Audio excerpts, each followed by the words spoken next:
The crack of a whip sliced through the stifling air as Bethany Jameson frantically yanked at her bound wrists, the coarse rope burning her skin raw. Texas, 1875, a time when the world showed little mercy to those deemed property rather than people. Next up, a fine young woman. 20 years old, strong back, and educated too, can read and write, which makes her extra valuable for those of you needing household help. The auctioneer bellowed from his wooden platform. His voice carried across the dusty square where 24 men gathered, eyeing Bethany like vultures circling a carcass. She stood trembling on the auction block, her once white dress now stained with dust and sweat after weeks of captivity. Just 1 month ago, she had been a free woman in Boston, working as a schoolteacher. Now, through deception and a crooked judge who had falsely declared her an indentured servant to pay family debts, Bethany faced a life of servitude or worse. Starting bid at $200.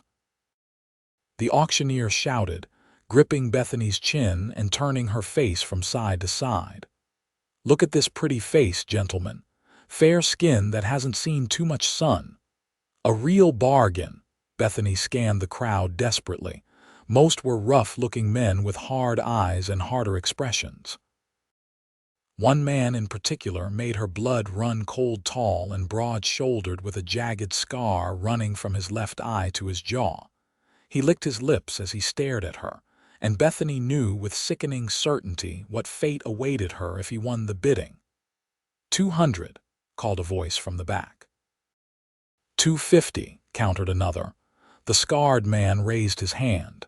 300. As the bidding continued, Bethany's resolve hardened. She would not become someone's property. Not today. Not ever.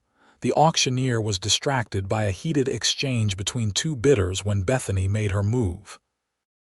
With a sudden, violent motion, she slammed her shoulder into his chest, sending him tumbling off the small platform. In the ensuing chaos, she leaped from the block and dashed toward the edge of town, her heart pounding in her ears. "Stop her. $50 to the man who catches her." The auctioneer screamed, clutching his bruised ribs. Men scattered in pursuit, but Bethany had the advantage of desperation. She darted between buildings, knocking over barrels and crates to slow her pursuers. Her bound hands made running difficult, but adrenaline propelled her forward. The outskirts of town appeared ahead. Beyond them lay open country, and somewhere, freedom.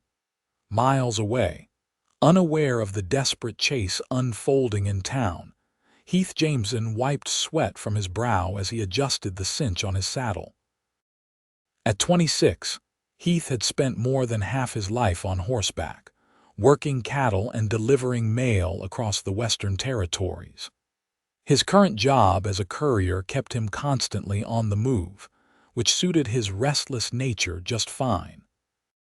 "Just a few more deliveries, Midnight," he murmured to his black stallion, patting the horse's glossy neck. "Then we can rest a while." Heath checked his pocket watch. Nearly 4 o'clock. He had letters to deliver to the sheriff in Cottonwood Creek, the very town where, unknown to him, Bethany was fighting for her freedom. Mounting his horse with practiced ease, Heath nudged Midnight into a steady trot along the winding dirt road that led to town. As the squat wooden buildings of Cottonwood Creek came into view, Heath noticed unusual commotion ahead. Men were shouting and running in different directions, some on horseback, others on foot. His courier instincts, honed by years of avoiding trouble on lonely trails, sensed something was wrong. "Hold up, boy," he told Midnight, reining the horse to a stop on a small rise overlooking the town. Heath shaded his eyes against the setting sun, trying to make sense of the chaos below. That's when he saw her, a slight figure in a dirty white dress, running desperately toward the open plains, a group of men in hot pursuit. Heath didn't need to understand the situation fully to recognize someone in dire trouble. Without hesitation, He spurred Midnight forward, cutting across the open ground to intercept the chase. As he drew closer, he could see the woman more clearly, honey blonde hair coming loose from its pins, terror etched on her face, and hands bound before her. "What in God's name?" he muttered, urging Midnight faster. Bethany heard the thundering hoofbeats behind her and despaired, thinking her pursuers had mounted horses. Her legs burned with exertion, her lungs heaved painfully, but she pushed onward. The prairie grass whipped against her skirts as she ran blindly, knowing only that she must keep moving. Then suddenly, a horse and rider appeared from her left, cutting between her and the town. Bethany changed direction instantly, veering away from this new threat, but the rider adjusted course, quickly gaining ground. "Miss! Miss, wait!" a deep voice called out. Bethany risked a glance over her shoulder. The rider wasn't one of the men from the auction. He was younger, with a clean-shaven face partially shadowed by his wide-brimmed hat. Unlike her pursuers, he didn't look angry or lustful, but Bethany had learned not to trust appearances. "Stay away," she screamed, stumbling as her foot caught in a gopher hole. Heath saw her fall and dismounted in one fluid motion, approaching cautiously with hands raised to show he meant no harm. "Miss, I'm not with them," he said, gesturing toward the men still racing toward them from town. "But they'll be here any minute. Let me help you." Bethany scrambled backward, eyes wild with fear. "Why should I trust you?" "Because right now I'm offering the only chance you've got," Heath replied simply, extending his hand.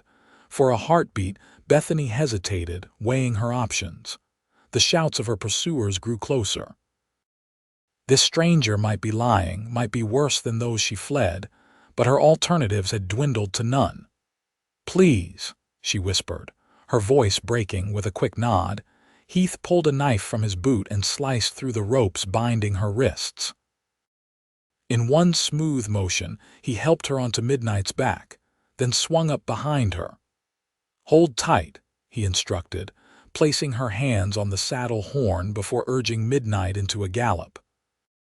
The stallion responded instantly, powerful muscles bunching as he surged forward, eating up the ground between them and the safety of the distant hills. Behind them, Bethany could hear furious shouts and gunshots, but they were already out of effective range. "They're shooting at us," she gasped, ducking her head instinctively. "Just warning shots," Heath reassured her, though he pressed Midnight to run faster. "They won't risk hitting their property." The bitter way he said the word told Bethany this man understood her situation without explanation. They rode in silence for several minutes, putting distance between themselves and the pursuers. Only when the shouts faded entirely did Heath slow Midnight to a more sustainable pace. "We need to keep moving until nightfall," he said. "They might send riders to search for us." "Can you hold on that long?" Bethany nodded, though exhaustion threatened to overwhelm her. "Yes, and thank you, Heath Jameson," he offered by way of introduction. "Bethany, just Bethany." She wouldn't give her full name, not yet. Trust would come slowly, if at all. Heath respected her caution. "Well, just Bethany. I've got a small camp set up in the foothills about 2 hours' ride from here. We can rest there tonight and figure out our next move." "Our next move?" Bethany questioned, turning slightly to look at him. "You don't even know me." "Why would you risk yourself for a stranger?" Heath was silent for a moment, his eyes scanning the horizon. "My sister was taken 3 years ago," he finally said, his voice tight. "Sold to a mining camp owner up north by the time I found her." He trailed off, the memory clearly painful. "Let's just say I couldn't help her, but maybe I can help you." Bethany felt a surge of compassion for this man and his lost sister. "I'm sorry," she said softly. "So am I," Heath replied. "Now let's focus on keeping you free." As they rode, Bethany gradually relaxed against Heath's solid presence. The steady rhythm of the horse's hooves and the warm security of strong arms around her lulled her into a state of exhausted relief. For the first time in weeks, she allowed herself to hope. The sunset painted the western sky in brilliant oranges and purples by the time they reached Heath's camp, a small clearing nestled between pine trees, with a stream gurgling nearby.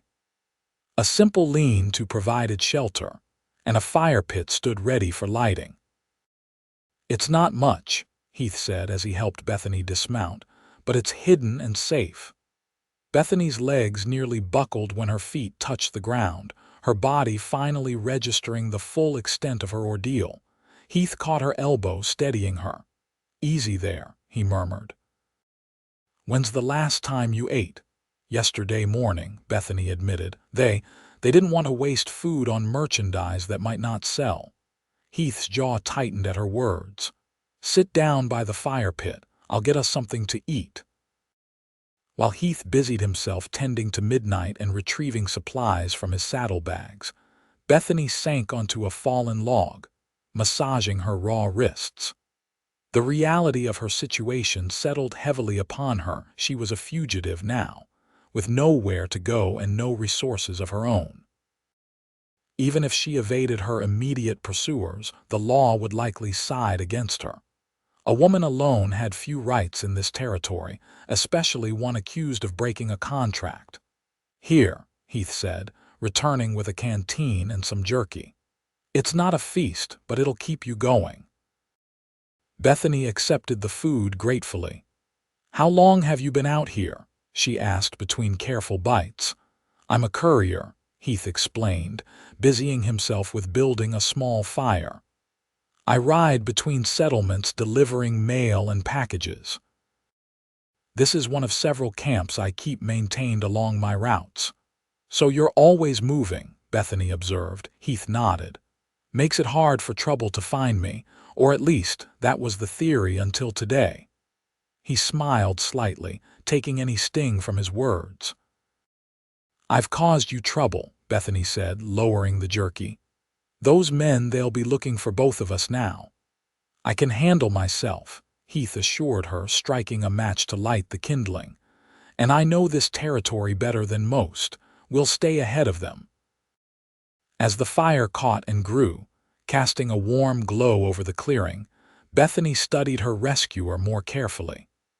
Heath Jameson was tall and lean, with sun-bronzed skin that spoke of years outdoors. His eyes were a striking blue against his tanned face, and though his expression remained guarded, there was kindness there too. His hands, she noticed, were strong and calloused but moved with surprising gentleness as he prepared their simple camp. "If you don't mind my asking," Heath said as he settled across from her, "how did you end up on that auction block?" Bethany stared into the flames, gathering her thoughts. "I was teaching school in Boston. A man approached me claiming to be from a frontier settlement looking for educators. The pay he offered was generous enough to help my family back home." She paused, anger and shame coloring her voice. "It was all lies. When we reached St. Louis, he sold my contract to a trader headed west. They drugged me, told everyone I was a runaway indentured servant." "And no one questioned it?" Heath asked, though his tone suggested he already knew the answer. "Who would listen to me over respectable businessmen?" Bethany replied bitterly. "I tried to escape twice before. The last time earned me this." She pushed back her sleeve to reveal ugly bruises circling her upper arm. Heath's expression darkened. "Those men won't touch you again," he promised, and something in his voice made Bethany believe him. As night deepened around them, Heath offered Bethany the shelter of the lean-to while he kept watch by the fire.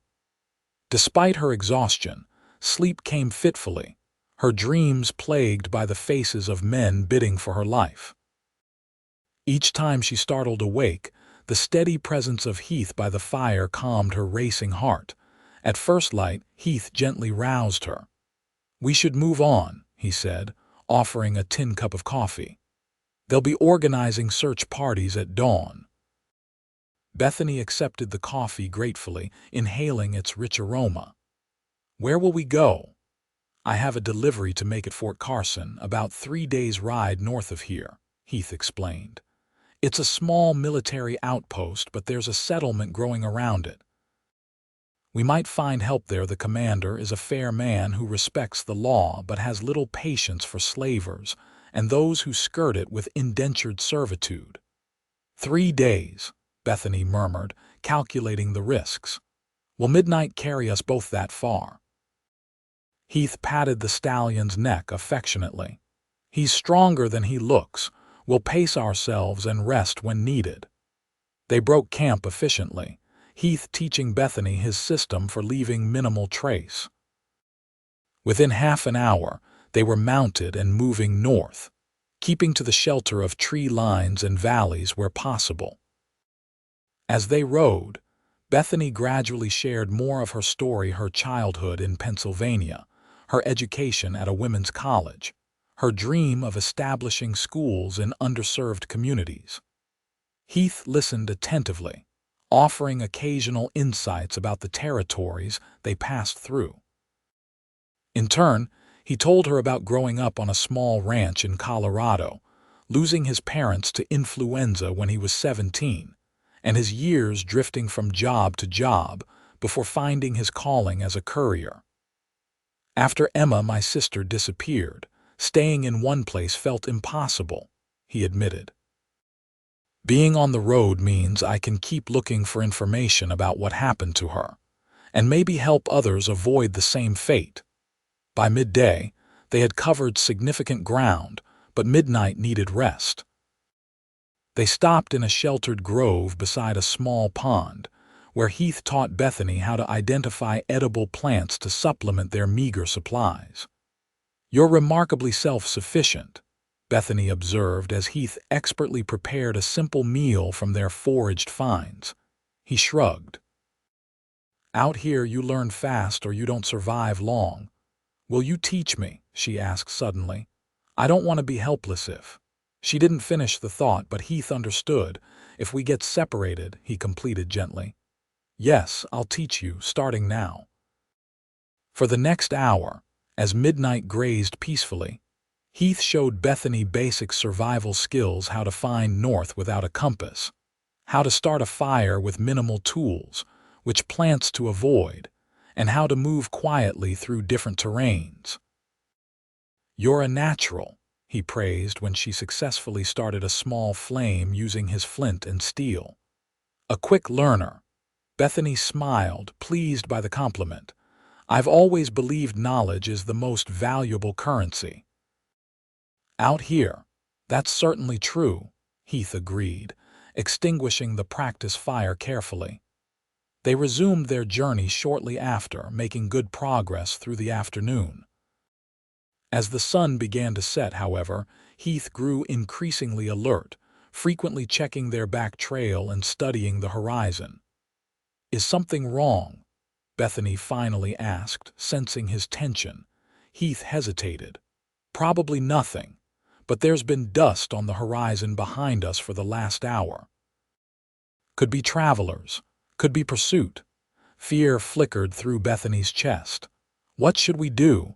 We'll find a defensible place to camp, Heath decided.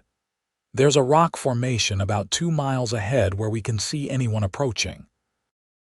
The rock formation proved to be a dramatic outcropping of sandstone, weathered into natural chambers and passages. Heath guided Midnight through a narrow entrance that opened into a sheltered hollow, invisible from the surrounding plains. It's perfect, Bethany breathed, taking in their natural fortress. Comanche used this place for generations, Heath explained as he helped her dismount. A friend showed it to me 2 years ago. Not many white folks know about it. They made camp efficiently, Heath showing Bethany how to arrange their supplies for quick departure if necessary. As darkness fell, they ate cold rations rather than risking a fire that might be spotted. Seated side by side against the cool stone wall, they spoke in low voices, sharing stories of their lives before their paths crossed. Bethany found herself drawn to Heath's quiet strength and unwavering principles. He spoke passionately about justice and freedom, values that had clearly guided his life's choices. "Why did you never marry?" Bethany asked impulsively, then immediately regretted her boldness. "I'm sorry, that's too personal." Heath smiled faintly in the darkness. "No, it's a fair question. The simple answer is, my life doesn't offer much stability. Wouldn't be fair to ask a woman to share that." "Some women might welcome the adventure," Bethany suggested softly. Heath turned to look at her, his expression unreadable in the moonlight filtering through the rock opening. "Maybe," he conceded, "but finding such a woman out here." He let the thought trail off. A comfortable silence settled between them, broken only by midnight's occasional shuffling and the distant cry of a coyote. Bethany felt her eyelids growing heavy, the day's exertions finally catching up with her. "Sleep," Heath encouraged, noticing her drowsiness. "I'll keep watch for a while." "Wake me for my turn," Bethany insisted, though she was already leaning more heavily against the rock wall. "I will," Heath promised, knowing he probably wouldn't. She needed rest more than he needed sleep. Bethany drifted off, lulled by the strange sense of security she felt in this man's presence. Her last conscious thought was wonder at how quickly life could change from captivity to freedom, from despair to hope, from solitude to whatever this connection might become. Heath watched her sleep, conflicting emotions churning within him. In just one day, this woman had awakened feelings he'd long suppressed: protectiveness, certainly, but also admiration for her courage and resilience. He knew he should maintain emotional distance. Their time together would be brief. Once they reached Fort Carson, she would begin a new life, and he would return to his solitary existence on the trail. Yet something about Bethany called to him, like a light glimpsed through darkness. Dawn broke with alarming news. While Bethany prepared a cold breakfast, Heath climbed to a high point to survey the surroundings and spotted riders approaching from the south. 7 men, he reported grimly when he returned to their camp. "Still a few miles out, but heading this way. They're following our trail." Bethany's hands stilled on the saddlebag she was packing. "How did they track us so far?" "Probably hired a scout," Heath surmised. "We need to move quickly." They broke camp in minutes, leaving the shelter of the rocks just as the sun cleared the eastern horizon. Heath led them northwest, away from their original route, hoping to throw off their pursuers.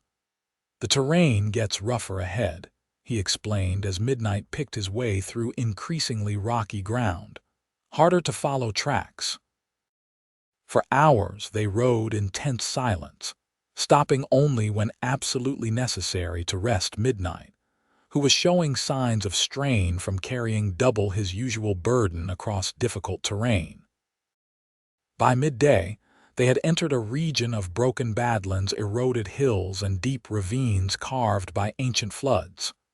"We'll lose them in this maze," Heath said confidently, "but we'll have to proceed more slowly." The badlands, while excellent for eluding pursuit, presented their own dangers. Loose stones threatened to lame their mount, and the twisting passages between towering clay formations made navigation challenging. Heath relied on the sun's position and occasional landmarks to maintain their general heading. Late in the afternoon, disaster struck. As they descended a steep slope, Midnight stepped on an unstable rock that gave way beneath his hoof. The stallion stumbled, nearly falling, and Heath felt something tear in the horse's leg. "Whoa, boy," he soothed, quickly dismounting and checking the damage. Midnight stood trembling, favoring his right foreleg. "How bad is it?" Bethany asked anxiously, sliding carefully from the saddle. Heath's expression was grim as he gently probed the horse's leg. "Strained tendon may be worse. He needs rest days of it." Which we don't have, Bethany concluded, looking around at the barren landscape. Heath straightened, making a difficult decision. We continue on foot. Lead Midnight slowly. He can still walk, just not with us riding. How far to Fort Carson now? Bethany asked, gathering her skirts to prepare for walking. 2 days riding, Heath estimated. On foot through this terrain. 4, maybe 5. Bethany nodded, accepting the reality without complaint. Then we'd better start walking. They proceeded carefully, Heath leading Midnight while Bethany walked alongside, occasionally supporting herself against the horse's strong shoulder when the ground grew treacherous. The Badlands seemed endless, each ridge revealing only more broken country beyond. As the sun began to set, they found a small hollow sheltered by overhanging rock. Heath fashioned a cold camp, sharing their dwindling supplies with quiet efficiency. They both knew they faced a dangerous situation on foot in harsh country, pursued by determined men with limited food and water. "Tell me something about yourself I don't know yet," Bethany requested as they huddled together for warmth in the growing darkness. Heath raised an eyebrow. "Why?" "Because it helps," she explained simply. "To think about normal things, to remember there's more to life than running and hiding." Heath considered this, then nodded. "Fair enough. I used to dream of being a doctor, read medical books whenever I could get my hands on them." "Why didn't you pursue it?" Bethany asked, genuinely curious. "No money for schooling after my parents died," he replied. "And then life just carried me in different directions." "It's not too late," Bethany suggested. "You're still young," Heath smiled faintly. "Maybe someday you'll turn something I don't know about you." Bethany thought for a moment. "I can play the piano rather well, actually. My mother insisted on lessons from the time I could reach the keys." "I'd like to hear you play someday," Heath said softly. "I'd like that too," Bethany replied. And in the simple exchange lay unspoken possibilities, a future where their paths might not diverge after all. The night passed uneasily, both of them sleeping in short shifts. At first light, they continued their journey, moving as quickly as Midnight's injury allowed. Heath kept them on course through the bewildering landscape, occasionally climbing high points to scout both their route and any signs of pursuit. By mid-morning of their second day on foot, the Badlands began to give way to rolling grasslands, easier walking, but with less cover. Heath grew increasingly vigilant, aware that they would be more visible to anyone searching for them. "There's a line of cottonwoods ahead," he said, pointing to a distant green ribbon across the plains. "Marks a creek. We can rest there, refill our canteens." The promise of water quickened their pace. When they finally reached the creek around noon, Bethany sank gratefully to the grassy bank while Heath tended to Midnight, letting the stallion drink before carefully bathing his injured leg. "How is he?" Bethany asked, refilling their canteens with the clear, cool water. "No worse," Heath reported, "but no better either. He needs proper care." Bethany nodded, her expression troubled. "Heath, I've been thinking, perhaps you should go on alone. You could move faster, reach Fort Carson, and bring back help." "Not a chance," Heath replied firmly. "We stay together." "But no," he interrupted, his tone brooking no argument. "I'm not leaving you alone out here. We proceed together, no matter how slow." Something in his eyes, fierce determination, tinged with something deeper, made Bethany's protest die on her lips. Instead, she nodded, secretly relieved by his refusal. They rested for an hour, allowing Midnight to graze on the lush grass beside the creek. Heath used the time to hunt with his sling, bringing down 2 rabbits that he quickly dressed and wrapped for cooking later. "Fresh meat tonight," he said with satisfaction. "We'll need the strength." As they prepared to leave their riverside sanctuary, Heath suddenly stiffened, his head turning toward the south. Bethany followed his gaze but saw nothing. "What is it?" she whispered. Riders, Heath replied grimly. Coming fast, must have picked up our trail where we left the Badlands. Fear clutched at Bethany's heart. How many? Can't tell from here, but we need to move. Now. They gathered their belongings with frantic speed, but Heath knew they couldn't outpace mounted pursuers on foot. His mind raced through their limited options. The creek, he decided, leading Midnight into the water. We'll follow it upstream.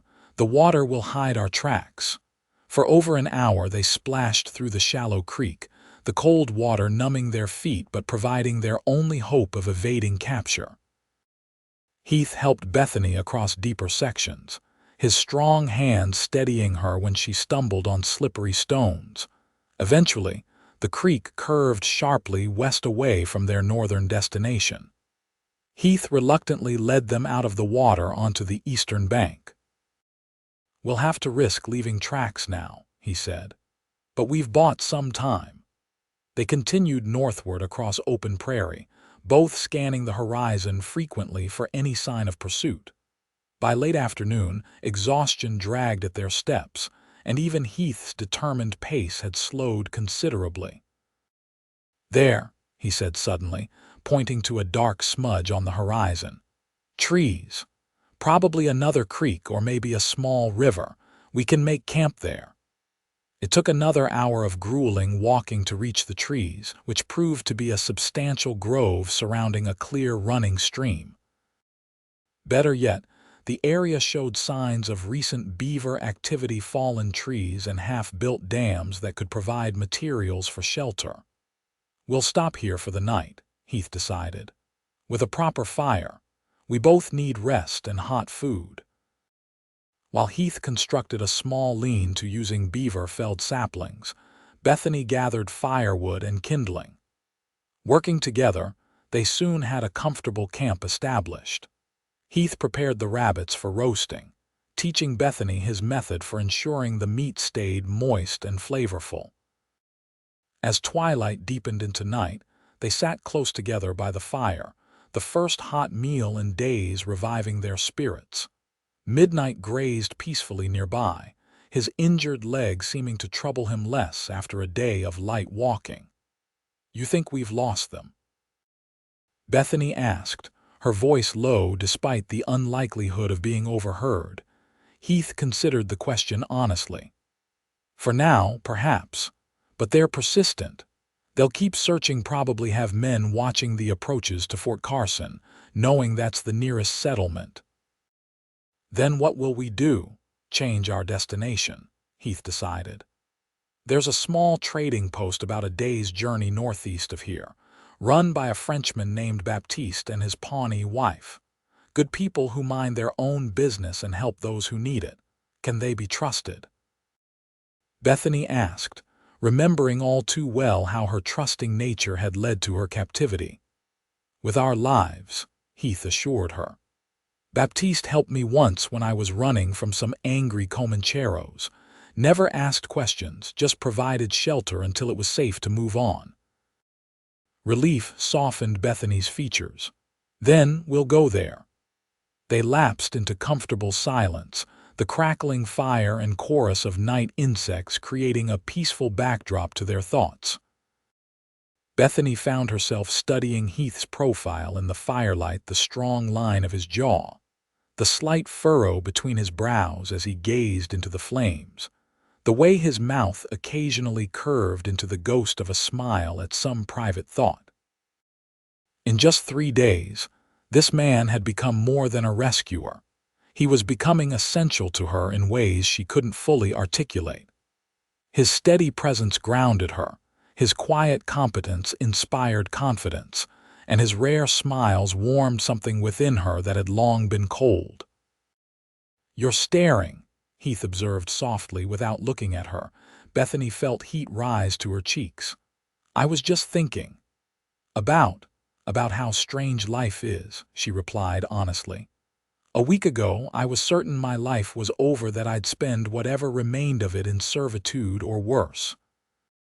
And now, she gestured to the peaceful camp, the star-filled sky above them.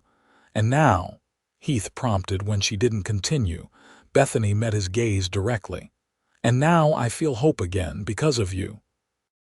Something shifted in Heath's expression, a softening, a vulnerability he rarely allowed himself to show. He reached out slowly, giving her time to pull away, and brushed a strand of hair from her face. "You saved yourself, Bethany," he said quietly. "I just provided the horse." She shook her head, catching his hand before he could withdraw it. "You provided much more than that. You provided faith in humanity, in possibility." Heath's fingers curled gently around hers. For a moment, it seemed he might say more, might act on the unmistakable connection growing between them. Instead, he squeezed her hand once before releasing it. "We should rest," he said, his voice slightly rougher than before. "Tomorrow will be another long day." Bethany nodded, understanding his caution even as she felt a twinge of disappointment. They were still in danger, still being hunted. Personal feelings would have to wait. They took turns keeping watch through the night, though no danger materialized. At first light, they broke camp and continued their journey, Heath setting a course northeast toward Baptiste's trading post. The land gradually changed as they traveled, the open prairie giving way to more varied terrain, gentle hills, scattered groves of trees, and occasional rocky outcroppings. Game was plentiful, and Heath supplemented their supplies with 2 grouse brought down by his sling. By mid-afternoon, they crested a low rise and saw smoke rising from a cluster of buildings nestled in a small valley about 2 miles distant. "Baptiste's place," Heath confirmed, relief evident in his voice. "We made it." They approached cautiously, Heath leading the way with Bethany and Midnight following. As they drew closer, details of the trading post became visible: a substantial log building with a wide porch, several smaller outbuildings, and a corral containing a few horses. Before they reached the main building, a tall man with a full beard and a rifle stepped onto the porch.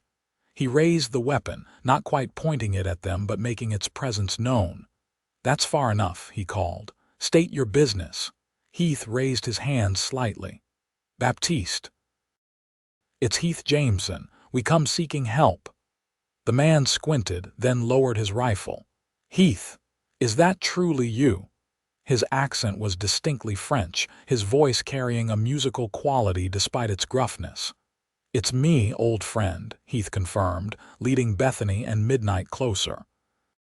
Baptiste descended the porch steps, a broad smile replacing his suspicious scowl.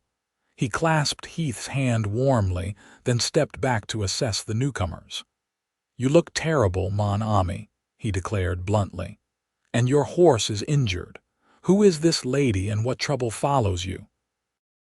Heath's mouth quirked in a half-smile. "You always could read a situation, Baptiste. This is Bethany. She escaped from slave traders in Cottonwood Creek. I helped her get away. Now those traders are hunting us." Baptiste's expression darkened. "Slavers, the lowest form of humanity." He turned to Bethany with a respectful nod. "Mademoiselle, you are welcome here. My home is a sanctuary for those fleeing such evil." "Thank you, sir," Bethany replied, relief flooding through her at the genuine welcome in the Frenchman's eyes. "Come inside," Baptiste urged, gesturing toward the trading post.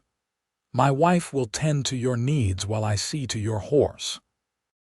The interior of the trading post was surprisingly comfortable, a large room with a stone fireplace at one end, shelves stocked with supplies along the walls, and several sturdy tables and chairs in the center. A colorfully dressed Native American woman rose from where she had been sorting dried herbs at one of the tables. "A pony. These are friends in need of shelter," Baptiste explained. "Heath Jameson, you remember him, and Mademoiselle Bethany." A pony nodded, her dark eyes assessing the newcomers with quiet intelligence. "You are hungry and tired," she observed. "Come sit. I will bring food and water for washing." For the next hour, Bethany and Heath enjoyed the simple comforts they had been denied for days: hot food, clean water, and safe shelter. A pony provided Bethany with a spare dress, while Baptiste found fresh clothing for Heath. Both traders listened gravely as Heath recounted their journey and the danger they faced. "These men," Baptiste said thoughtfully when Heath finished, "they will not give up easily if money is at stake." "No," Heath agreed. "They won't." "And Fort Carson is watched, you believe?" Heath nodded. "It would be the logical place for us to seek help." Baptiste stroked his beard, considering. "Then you must go where they would not expect. North, perhaps. There is a settlement of religious folk 2 days' ride from here. Very private people who do not welcome strangers easily, but they are firmly against slavery of any kind. They might offer sanctuary while we determine how to proceed legally with Mademoiselle's situation." "You would help us reach this settlement?" Bethany asked hopefully. "Better," Baptiste replied. "I will take you there myself. I am known to their elders and can vouch for you." Heath's shoulders relaxed slightly at this offer of continued assistance. "That would be a great help, Baptiste, but Midnight needs time to heal." "I can't ask him to make another journey so soon." "You will leave your stallion here," Baptiste declared firmly. "A pony has ways with herbs that will speed his healing. When you are ready to reclaim him, he will be sound again. And we can provide fresh horses for your journey north," a pony added. Speaking for the first time since her initial greeting, Bethany felt tears of gratitude stinging her eyes. "Why would you risk so much for strangers?" A pony's face softened. "We were all strangers once, until someone offered kindness." That night, Bethany slept in a real bed for the first time in weeks, a small room off the main trading area that Baptiste and a pony kept for travelers. Heath was given similar accommodation in an adjacent room. The simple luxury of clean sheets and a soft mattress felt almost decadent after nights on the hard ground. Yet, despite her comfortable surroundings and bone-deep exhaustion, Bethany found sleep elusive. Her mind raced with questions about what would happen next. The settlement of religious folk might offer temporary sanctuary, but what then? She had no money, no possessions, no way to start anew. And what of Heath? Would he continue with her, or would their paths diverge once she reached safety? The thought of saying goodbye to him created an unexpected ache in her chest. In just a few days, this quiet, honorable man had become central to her world, her protector, her teacher, and perhaps something more, something not yet defined but full of possibility. A soft knock at her door interrupted her thoughts. "Bethany," Heath's voice came quietly through the wooden panel. "Are you awake?" She rose quickly, wrapping a borrowed shawl around her shoulders before opening the door. Heath stood in the dim hallway, his tall frame silhouetted by the faint light from a distant lantern. "I couldn't sleep," he explained. "Thought you might be awake too." Bethany nodded, stepping back to allow him entry. "Too many thoughts." Heath entered but remained standing near the door, maintaining a respectful distance. In the soft lamplight, Bethany could see that he looked troubled, his usual composure frayed by some inner conflict. "What's wrong?" she asked gently. Heath ran a hand through his hair, a gesture she had come to recognize as a sign of his uncertainty. "Baptiste and I were talking after you retired. He's heard rumors about the man who's likely leading the search for you, Silas Morgan." Bethany paled at the name. "The man with the scar." "He was the highest bidder when I escaped." Heath nodded grimly. "Baptiste says he's notorious in these parts, owns a ranch south of here, but his real business is supplying women to remote mining camps and cattle operations. He's dangerous, Bethany, not just physically, but he has connections with corrupt officials across 3 territories." "You're saying we can't outrun him," Bethany concluded, sinking onto the edge of her bed. "Not forever, no," Heath admitted. which is why I've been thinking." He hesitated, clearly struggling with whatever he was about to propose. "Thinking what?" Bethany prompted. Heath took a deep breath. "What if we got married?" The words hung in the air between them. Bethany stared at him, certain she had misheard. "I know it sounds crazy," Heath continued hurriedly, "but legally, it would offer protection. A husband's rights supersede any contract dispute. They couldn't claim you as property if you were my wife." "A marriage of convenience," Bethany said flatly, surprised by the disappointment that flooded her at the practical nature of his proposal. Heath moved closer, kneeling before her so they were at eye level. "It wouldn't have to be just convenience, Bethany," he said quietly, his blue eyes searching hers.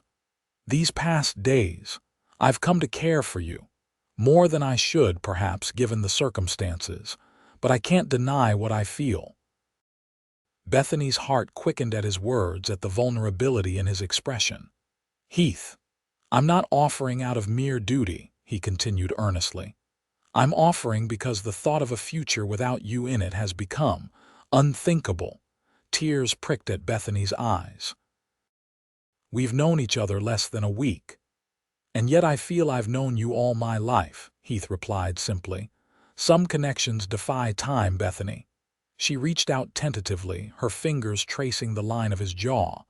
"I feel it too," she admitted softly. "This pull between us, but marriage. It's so permanent, so binding." "It is," Heath agreed. "And I wouldn't suggest it if I wasn't certain, but I understand if you need time to consider."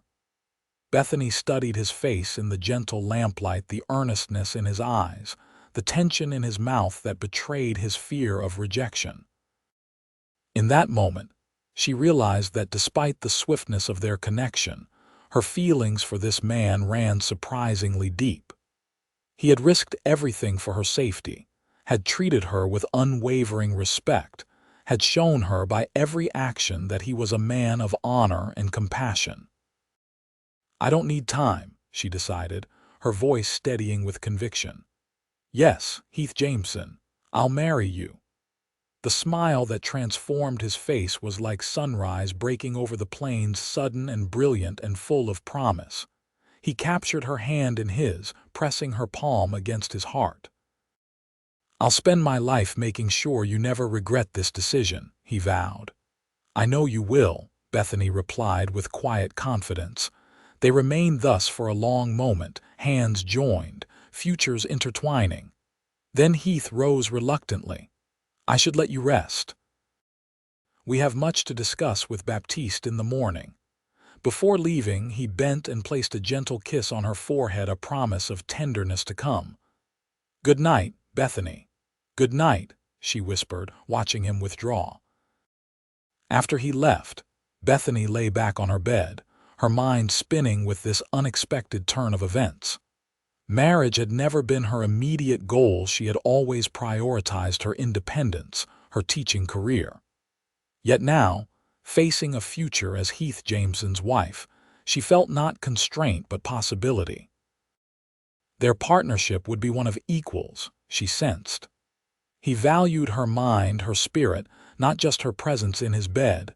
With that comforting thought, she finally drifted into peaceful sleep.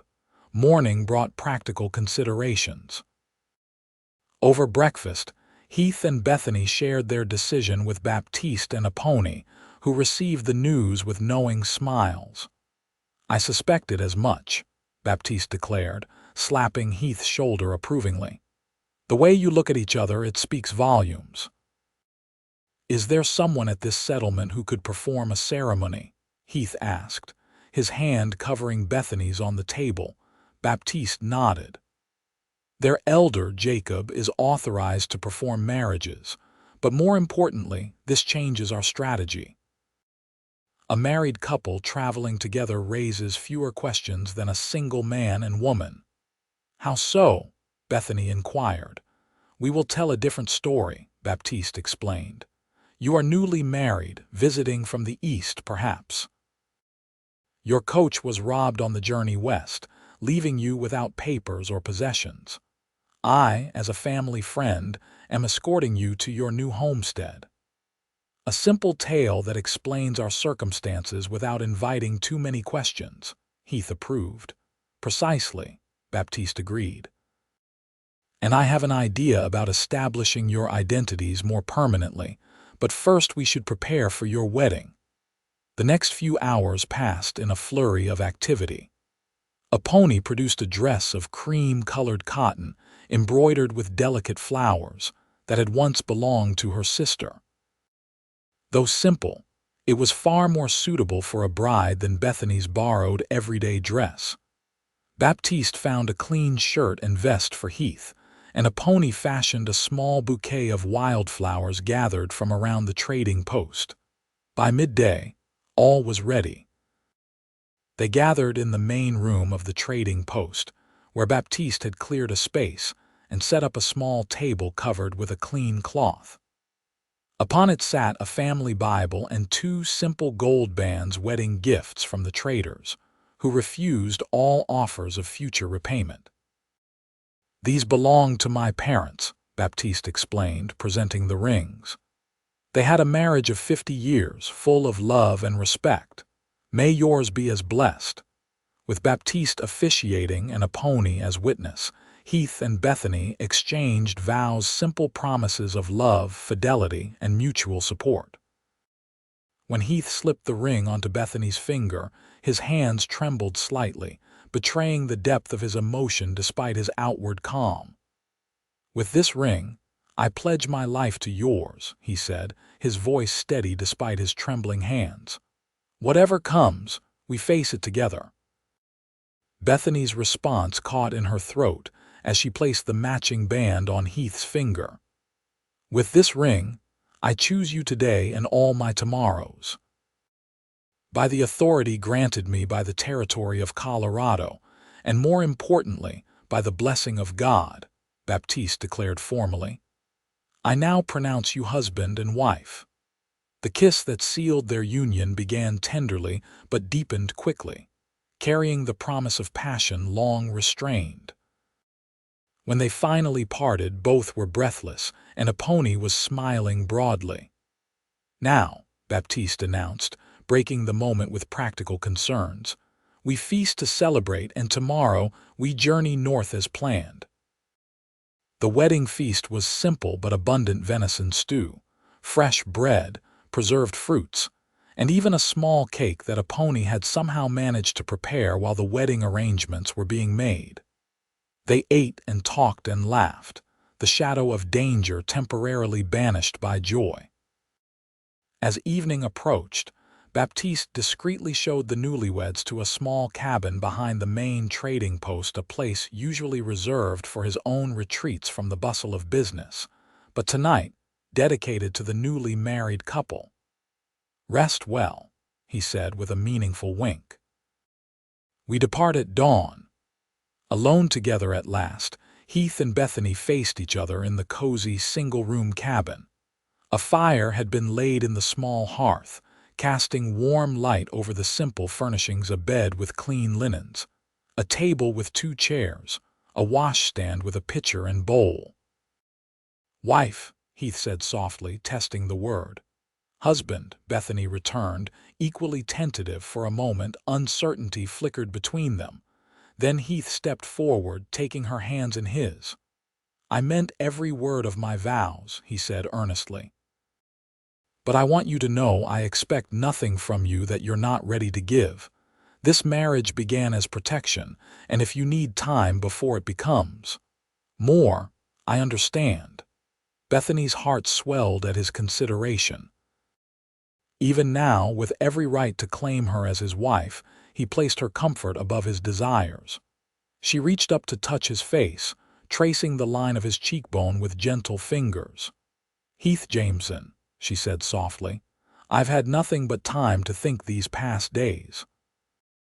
And in that time, I've come to know with absolute certainty that you are a man I can trust, not just with my safety but with my heart." She rose on tiptoe, bringing her lips to his in invitation. "I don't need more time." Heath's arms encircled her, drawing her close as he returned her kiss with growing passion. All the tension and fear of their journey, all the uncertainty of their future, transformed into a different kind of energy, urgent, primal, joyful. Their first coupling was swift and intense, months of solitude and days of building attraction culminating in an almost desperate union. The second time was slower, more deliberate, as they learned each other's bodies with wondering touches and whispered encouragements. In the quiet aftermath, lying tangled together on the narrow bed, Bethany traced idle patterns on Heath's chest, marveling at how comfortable she felt in his arms. "What happens after we reach this settlement?" she asked, giving voice to the question that had lingered at the edges of her mind. Heath's fingers combed gently through her hair, spread across his shoulder like spun gold. "Baptiste has connections throughout the territory. He believes he can help us establish a new identity for you, papers that prove you're my wife, not an indentured servant. Once that's done, we have options." "What sort of options?" Heath shifted slightly to look into her eyes. "I've saved most of my earnings these past years, enough to buy a small place somewhere maybe farther north, where Morgan's influence doesn't reach. You could teach again, if that's what you want. Or we could try something different together." "A home," Bethany murmured, the concept both foreign and deeply appealing. "Somewhere we could build a life." "Yes," Heath agreed, his expression softening at her response. "A place that's ours." Bethany rested her head on his chest, listening to the steady beat of his heart. "I'd like that," she decided. "And yes, I'd like to teach again someday. But first, I want to learn everything about surviving out here. I never want to be helpless again." Heath's arms tightened around her. "I'll teach you everything I know," he promised. "And we'll learn the rest together." They talked long into the night, sharing dreams and plans, discovering the many ways their desires for the future aligned. When sleep finally claimed them, it was with a newfound peace, secure in each other's arms and in the path they had chosen together. The journey north began at first light, as promised. Baptiste had arranged 3 horses strong, steady mounts accustomed to long travel. Heath helped Bethany onto a gentle mare, showing her how to adjust the stirrups for maximum comfort during their ride. Before departing, they said farewell to a pony and to Midnight, who would remain under her care until they could return for him. The stallion nuzzled Heath's shoulder as if understanding the temporary separation. "We'll be back for you, old friend," Heath promised, patting the horse's neck affectionately. The trail Baptiste chose took them through less traveled country, winding through valleys and forests, rather than across open plains where they might be easily spotted. He set a steady pace, one that would cover ground efficiently without exhausting their mounts. As they rode, Baptiste shared information about their destination, a settlement called Hope's Valley, established 5 years earlier by a group seeking religious freedom and a simpler way of life. They farmed communally, shunned most modern conveniences, and rarely engaged with outsiders. However, their leader, Jacob Mercer, was a former abolitionist with a deep commitment to human liberty. "They will not welcome you permanently," Baptiste cautioned. "Their community is closed to all but those who share their specific beliefs. But they will shelter you while we arrange your new identities and determine your next steps." The journey proved uneventful, a welcome change from their earlier flight. They camped each night in carefully chosen locations, taking turns keeping watch though no threat materialized.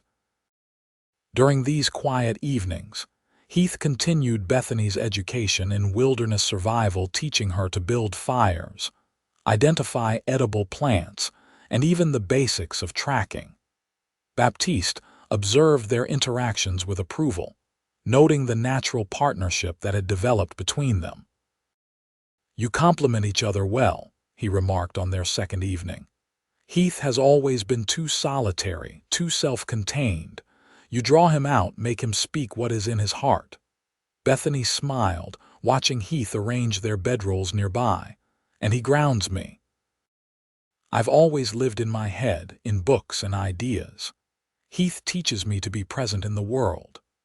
On the afternoon of the third day, they crested a ridge and looked down upon Hope's Valley, a collection of neat wooden buildings nestled in a protected hollow, surrounded by well-tended fields. Smoke rose from several chimneys, and figures moved about the settlement, engaged in the daily tasks of communal life. Baptiste led them down a winding path toward the valley, approaching openly rather than with stealth. "They will have lookouts," he explained. "Better to come in peace than appear to be sneaking in." Sure enough, they had barely reached the valley floor when two mounted men appeared, rifles held ready but not aimed directly at the newcomers. "Halt and state your business," called the older of the two, a gray, bearded man with weathered features. Baptiste raised his hand in greeting. "Samuel, it is Baptiste from the trading post. I bring friends seeking temporary sanctuary." Recognition dawned on the man's face. "Baptiste. It has been many months." He lowered his rifle slightly. "What friends and what trouble follows them?" "This is Heath and Bethany Jameson," Baptiste introduced. "Newly married and pursued by men who would separate them through false claims of indenture. I seek an audience with Jacob on their behalf." The man called Samuel studied them carefully, his gaze lingering on Bethany's face before shifting to Heath's protective posture beside her. Whatever he saw apparently satisfied him, for he nodded once. "Jacob will see you. Follow me." They were led into the settlement, drawing curious but not unfriendly glances from the residents' men in simple homespun clothing, women in modest dresses with white caps covering their hair, children who paused in their play to stare openly at the strangers. Samuel brought them to the largest building in the settlement, a meeting house that served as both church and community center. Inside, an elderly man sat at a table covered with papers, a pair of spectacles perched on his nose as he wrote in a large ledger. "Jacob," Samuel announced, "Baptiste from the trading post is here with friends in need." The old man looked up, his keen eyes assessing the newcomers from behind his spectacles. "Baptiste," he greeted, his voice surprisingly strong for his apparent age. "It has been too long, my friend." "Too long indeed, Jacob," Baptiste agreed, stepping forward to clasp the elder's hand. "I bring Heath and Bethany Jameson, recently married and in need of your community's protection while we resolve a legal matter." Jacob gestured for them to sit at the table while Samuel withdrew to stand guard at the door. "Tell me everything," the elder instructed. "Our community values truth above all else." For the next hour, Bethany and Heath recounted their story, her capture and false indenture, her escape from the auction block, their flight across the territory, and finally their marriage at Baptiste's trading post. Jacob listened without interruption, his gaze sometimes sharp, sometimes compassionate, but always attentive. When they finished, he removed his spectacles and rubbed the bridge of his nose thoughtfully. "Yours is a tale both troubling and inspiring," he said finally. "Troubling in what it reveals of man's capacity for evil, inspiring in your courage and dedication to each other." "Will you help them?" Baptiste asked directly. Jacob nodded slowly. "Our community has always stood against slavery in all its forms, including the false indenture that has become too common in these territories. You may stay among us while Baptiste secures the necessary papers to establish your legal status as husband and wife." Relief flooded through Bethany. "Thank you, sir. We won't impose any longer than necessary." "You are not imposing," Jacob corrected gently. "You are seeking justice, which we are bound by our faith to support. However," he added, his tone growing more serious, While you are here, you must abide by our ways. We live simply, work diligently, and maintain separation between men and women except within the bonds of marriage. We understand and respect your customs, Heath assured him. Jacob seemed satisfied with this response. Good. Samuel will show you to the guest cabin. It is small but private, a concession to your married status. Tomorrow, you will join our community in its labors. Heath with the men in the fields, Bethany with the women in household tasks. The guest cabin proved to be a tiny one-room structure at the edge of the settlement, clearly designed for visitors who needed to be accommodated without disrupting the community's usual segregation practices. It contained a narrow bed, a table with 2 chairs, a small wood stove, and little else, but after their journey it seemed the height of luxury to have walls and a roof. Baptiste left them there with a promise to return within 2 weeks, hopefully with the legal papers that would secure Bethany's freedom permanently. "Rest well, my friends," he said as he departed. "You are safe here." Life in Hope's Valley quickly settled into a predictable rhythm. Heath worked alongside the community's men, helping with the spring planting and repair of winter-damaged structures. Bethany joined the women in cooking, cleaning, and tending the community's extensive gardens. Although they were kept separate during working hours, they reunited each evening in their small cabin, sharing the day's experiences and growing ever more comfortable in their new roles as husband and wife. The community members, while reserved, were not unkind. Several of the women took Bethany under their wing, teaching her practical skills she had never learned in her Eastern upbringing: how to make soap from rendered fat and lye, how to preserve vegetables for winter storage, how to spin wool into yarn. "You learn quickly," observed Martha, one of the older women, as she guided Bethany through the process of bread making. "Most city women struggle with such tasks." "I want to be useful," Bethany explained, kneading the dough with growing confidence. "And self-sufficient, wherever we ultimately settle." Martha nodded approvingly. A wise approach to marriage and life. Heath similarly earned the respect of the men through his willingness to tackle any task, no matter how difficult or unpleasant. His knowledge of horses proved particularly valuable when one of the community's plow teams developed a mysterious lameness that he correctly diagnosed as an abscess in the hoof. "You have a healer's touch," commented Ali, the community's horse handler, as he watched Heath treat the afflicted animal. Heath smiled slightly, remembering his conversation with Bethany about his abandoned medical ambitions. "Just experience," he demurred. "I've spent most of my life on the trail with only myself to rely on."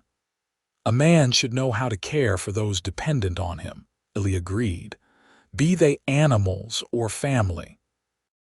The days passed peacefully, and Heath and Bethany began to relax, their constant vigilance easing in the safety of the isolated community. Each night, alone in their cabin, they grew closer physically, emotionally, spiritually. What had begun as a marriage of protection was rapidly deepening into a true union of hearts and minds. "I never imagined marriage could be like this," Bethany confessed one evening as they lay together in their narrow bed. "My parents' union was respectful but distant.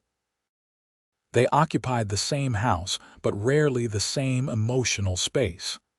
Heath traced the curve of her cheek in the dim light of their single candle. "My parents loved each other deeply," he recalled. "Even as a child, I could feel it, this invisible current that flowed between them, connecting them even when they were apart." "Like what I feel with you," Bethany whispered, pressing closer to his warmth. Heath's arms tightened around her. "Yes, exactly like that." On the 10th day of their stay, the peaceful routine of Hope's Valley was interrupted by the arrival of a rider, a young man from a neighboring settlement, who occasionally brought mail and news to the otherwise isolated community. Heath was working in the fields when he noticed the commotion at the community's entrance.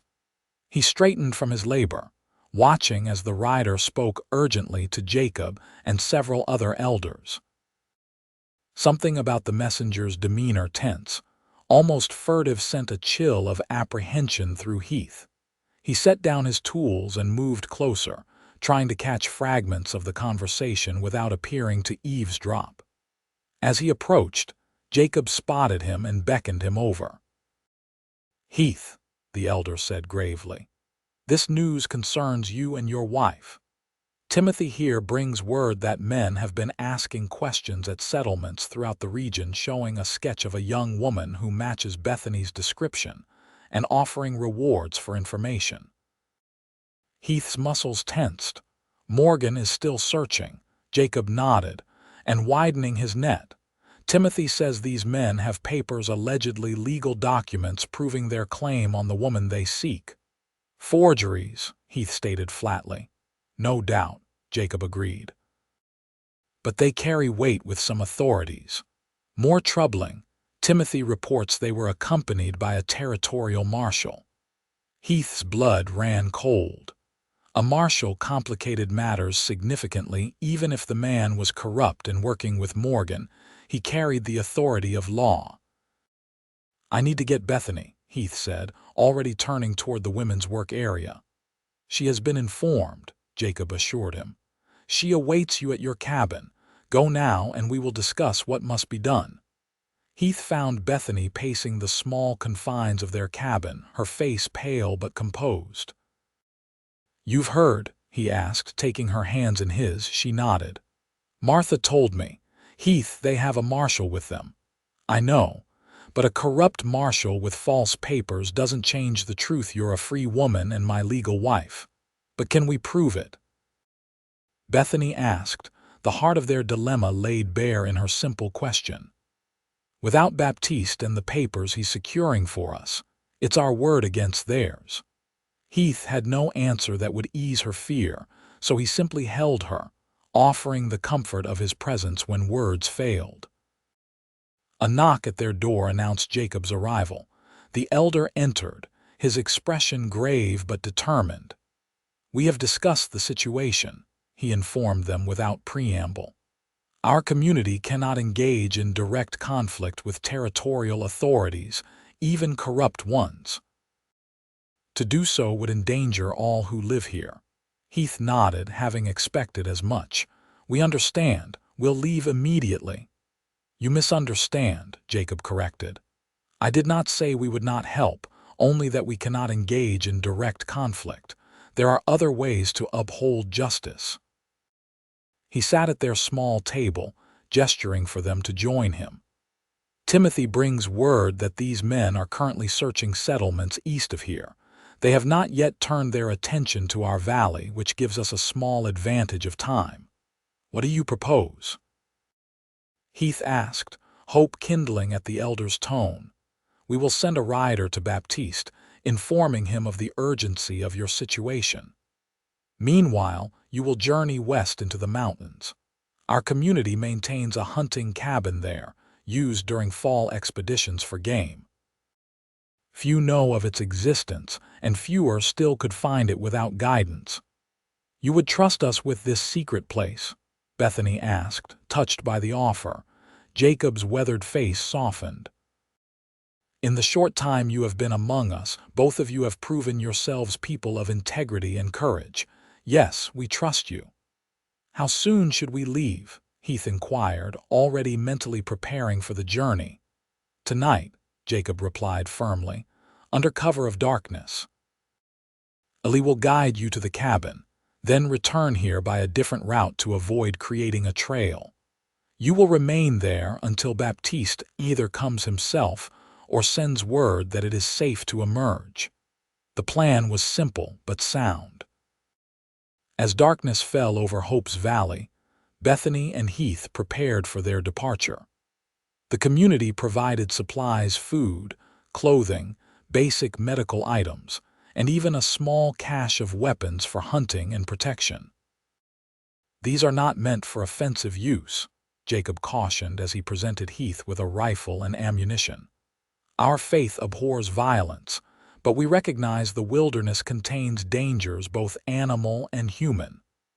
"I understand," Heath assured him. "They will be used only if absolutely necessary." Ellie arrived as the community settled into evening prayers, leading 3 horses, 2 for riding and 1 packed with their supplies. "We should leave now," he advised quietly. "There's no moon tonight, which will make tracking us nearly impossible." Their departure was subdued but dignified. Jacob offered a brief blessing, placing a hand on each of their heads. "May the Creator guide and protect you until we meet again in better circumstances." The night journey was challenging, a winding trail through increasingly rugged terrain, with only Ellie's knowledge and the faint starlight to guide them. They traveled in silence, aware that sound carried far in the still night air. By dawn, they had climbed significant elevation, the flat plains giving way to foothills and then the beginning of true mountains. Pine forests surrounded them, the air growing cooler and sharper with altitude. "We'll rest here briefly," Ellie announced as they reached a small clearing. "The horses need water, and we should eat something before the final leg." While the animals drank from a clear mountain stream, Ellie shared what information he could about their destination. "The cabin is well hidden, built in a natural hollow where 2 ridges meet. It has a stone foundation and log walls, solid enough for winter use. There's a small spring nearby for water, and game is plentiful if you're quiet in your hunting." "How long should we plan to remain there?" Heath asked, helping Bethany stretch her stiff muscles from the night's ride. "Impossible to say," Ellie admitted, "until Baptiste comes or sends word. Could be days, could be weeks." Bethany nodded, accepting the uncertainty with remarkable calm. "We'll manage. We've faced worse challenges already." Ellie studied her with new respect. "You're stronger than you appear, Mrs. Jameson." "She is," Heath agreed, his pride evident. "Stronger than any of us knew." They resumed their journey after the brief rest, climbing higher into the mountains. The trail grew steeper, sometimes disappearing entirely, forcing them to rely on Ellie's memory of landmarks: a lightning-struck tree, an unusually shaped boulder, a particular bend in a stream. By mid-afternoon, they reached their destination. As Ellie had described, the cabin nestled in a natural hollow between 2 forested ridges, nearly invisible until they were upon it. Built of sturdy logs with a stone chimney, it was small but well constructed, with shuttered windows and a solid door secured by a simple wooden latch. "Home for now," Ellie said, dismounting and helping them unload the pack horse. "Inside you'll find basic furnishings, cooking implements, and a store of firewood. The spring is 50 yards to the east, marked by a circle of white stones." He worked quickly, showing them the cabin's features and the surrounding area where to gather additional firewood, the best approaches for watching the trail, places where game frequently passed. As the sun began its westward descent, he prepared to leave. "I'll go a different way," he explained, mounting his horse. "If anyone somehow follows our trail this far, they'll find it ends here. No trace of my departure." "Thank you," Heath said earnestly, clasping the man's hand. "For everything." Lee nodded. "Live well and justly, that's thanks enough." With a final salute, he turned his horse and disappeared into the forest, leaving Heath and Bethany alone with the silence of the mountains. The cabin's interior was simple but comfortable: a table and chairs crafted from split logs, a stone fireplace with cooking hooks, shelves stocked with basic supplies, and a sturdy bed frame filled with a fresh straw mattress. Heath built a fire while Bethany arranged their supplies and made the bed with linens provided by the women of Hope's Valley. As night fell over the mountains, they sat together by the fire, the reality of their situation settling around them like the darkness outside. They were truly alone now, no Baptiste, no community of helpers, just each other and the wilderness. "Are you afraid?" Heath asked softly, studying his wife's face in the firelight. Bethany considered the question honestly. "Not of being here with you," she answered. "Not of the wilderness or the isolation. But I am afraid of what happens when we eventually leave this place. Will we ever truly be free of Morgan and his men?" Heath pulled her closer, his arms secure around her shoulders. "One way or another this will end," he promised. "Either Baptiste will secure the legal papers we need, or we'll find another solution. But you will never go back to that life, Bethany. Never." She rested her head against him, drawing comfort from his certainty. "What kind of solution?" Heath was silent for a moment, weighing his words carefully. "If necessary, we could go farther west. California, Oregon Territory, places beyond Morgan's reach where we could start completely anew. Leaving everything behind," Bethany mused, not rejecting the idea outright. "Everything except each other," Heath corrected gently. Bethany smiled at that, turning to kiss him softly. "That's all that truly matters now, isn't it? That we're together." Their days in the mountain cabin fell into a rhythm of their own making. Heath hunted small game and taught Bethany to clean and prepare what he brought home. Together, they gathered wild greens and berries to supplement their supplies. In the evenings, they read from the few books the community had provided: a Bible, a manual of medicinal plants, and a slim volume of poetry that became Bethany's treasure. With no pressing duties beyond survival, they found time to truly know each other, sharing childhood memories, discussing books they had read, debating philosophical questions that arose from their readings. Heath discovered Bethany's quick wit and incisive intelligence, while she came to appreciate his thoughtful nature and unexpected depths of knowledge on subjects from astronomy to history. They also planned for their future, whatever and wherever it might be. Heath spoke of his dream to have land of his own someday, perhaps combining ranching with a trading post similar to Baptiste's. Bethany shared her hope to establish a school, not just for children but for adults seeking to improve their circumstances through education. "We could do both," Heath suggested one evening as they sat watching the sunset from a rocky outcropping near the cabin. "A ranch with a small trading operation and a school where you could teach. Not immediately, perhaps, but as we build our resources." Bethany leaned against his shoulder, considering the vision he painted. "I'd like that. A place where we help people in multiple ways, meeting physical needs through trade, intellectual needs through education. Our own community of sorts," Heath agreed, his arm tightening around her. "Built on our shared values." The peace of their mountain sanctuary was interrupted on their 12th day of hiding.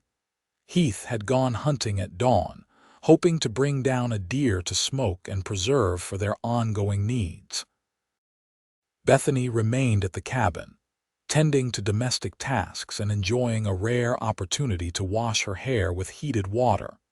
She was hanging the laundry on branches to dry in the mountain sun when she heard the distant but unmistakable sound of horses approaching. Not one horse, which might have been Elie or Baptiste, but several, moving at a determined pace. Fear clutched at her heart as she abandoned the laundry and raced back to the cabin. Heath had shown her where he kept the rifle, and she retrieved it with shaking hands, checking that it was loaded as he had taught her. Then she moved to the window, positioning herself to see the approach path without being easily visible from outside. Minutes later, 4 riders appeared in the small clearing before the cabin, rough-looking men with trail dust, coating their clothes and determination hardening their faces. With a sick feeling of recognition, Bethany identified the leader Silas Morgan himself, the scarred man from the auction whose bid she had escaped. She shrank back from the window, mind racing. Heath was at least an hour away, hunting on the far side of the ridge. She was alone with 4 men who would certainly recognize her. Running would be futile, they had horses, and she knew the surrounding area far less well than they likely did. Fighting was equally hopeless, 1 rifle against 4 armed men. As she heard them dismount and approach the cabin, Bethany made the only decision that offered any chance of survival. Quickly, she hid the rifle beneath the bed, ran a hand through her still damp hair to dishevel it further, and unlaced the top of her dress slightly. Then she grabbed a broom and began sweeping the floor with apparent unconcern. The door burst open without warning. Silas Morgan stood on the threshold, his scarred face twisted in a triumphant smirk as his eyes fell on Bethany. "Well, well," he drawled, "what have we here?" A little bird who flew from her cage. Bethany forced herself to look confused and frightened, the latter requiring no acting skill whatsoever. "Who are you?" she asked, her voice deliberately higher than normal. "What do you want?" Morgan stepped into the cabin, followed by 2 of his men while the 3rd presumably stood guard outside. "Don't play dumb, girl. You know exactly who I am. I paid good money for you before you decided to run." Bethany backed away, clutching the broom before her like a shield. "I don't know what you're talking about. I'm just a wife waiting for her husband to return from hunting." She injected a note of warning into her last words, hoping they might hesitate at the prospect of confronting an armed man. Morgan laughed, the sound devoid of humor. "Nice try. But we tracked you from that religious settlement all the way here. No husband involved, just a runaway slave and some do-gooders helping her escape justice." "I'm not a slave," Bethany protested, genuine anger giving her words heat. "I'm a free woman who was kidnapped and falsely indentured." "That's not what my papers say," Morgan countered, patting his jacket pocket. "I've got documents proving you were legally contracted to work off family debts, and now I've got a territorial marshal backing my claim." He gestured toward one of his companions, a thin man wearing a tarnished badge who had the decency to look somewhat uncomfortable with the situation. "Those papers are forgeries," Bethany insisted. "I've never signed any contract." "Doesn't matter what you claim," Morgan said, advancing toward her. "What matters is what the law says. And right now, the law says you're my property." He reached for her arm, but Bethany darted away, putting the table between them. "Don't touch me. My husband will be back any minute, and he won't take kindly to finding strangers in our home." Morgan exchanged amused glances with his men. This mythical husband. Would his name happen to be Heath Jameson? Bethany's blood ran cold at hearing Heath's name from Morgan's lips. They knew far too much. "Because if so," Morgan continued, clearly enjoying her reaction, "I'd advise him not to return. There's a warrant out for his arrest, interference with lawful commerce, theft of property, and potentially kidnapping, depending on how the judge sees it." "He's my husband," Bethany stated firmly. "We were legally married at the trading post." The marshal finally spoke, his voice ready and uncertain. "Madam, if you can produce marriage papers, that would certainly complicate matters." Hope flared briefly in Bethany's chest before Morgan quashed it. "She can't produce what doesn't exist," he snapped. "This is just another lie. Besides, even if they did go through some ceremony, it wouldn't be legal. She was already contracted to me, not free to marry anyone." "I was never contracted to you," Bethany protested vehemently. Morgan ignored her objection, addressing his men. "Search the cabin. Find anything that might lead us to Jameson. Then we'll take the woman and be gone before he returns." As the men began ransacking the cabin, overturning the mattress and emptying storage containers, Bethany's mind worked frantically. Her primary concern now was not even her own safety but Heath's. If he returned while these men were here, he would walk into an ambush. She needed to warn him somehow, or at least delay these men until he realized the danger and stayed away. An idea formed desperate and risky, but possibly their only chance. She watched carefully, waiting for the right moment when the men were distracted by their search. Morgan had moved to examine some papers on a shelf, his back momentarily turned. The marshal was looking uncomfortably out the window, clearly unhappy with his role in this affair. With a sudden movement, Bethany seized the heavy iron skillet from beside the fireplace and swung it with all her strength at the nearest searcher. It connected with the man's head with a sickening thud, sending him crumpling to the floor. Before the others could react, she darted for the door, shoving past the startled marshal. "Stop her!" Morgan bellowed as Bethany burst into the clearing. She ran with desperate speed toward the forest edge, knowing her only hope was to lose herself among the trees where horses would struggle to follow.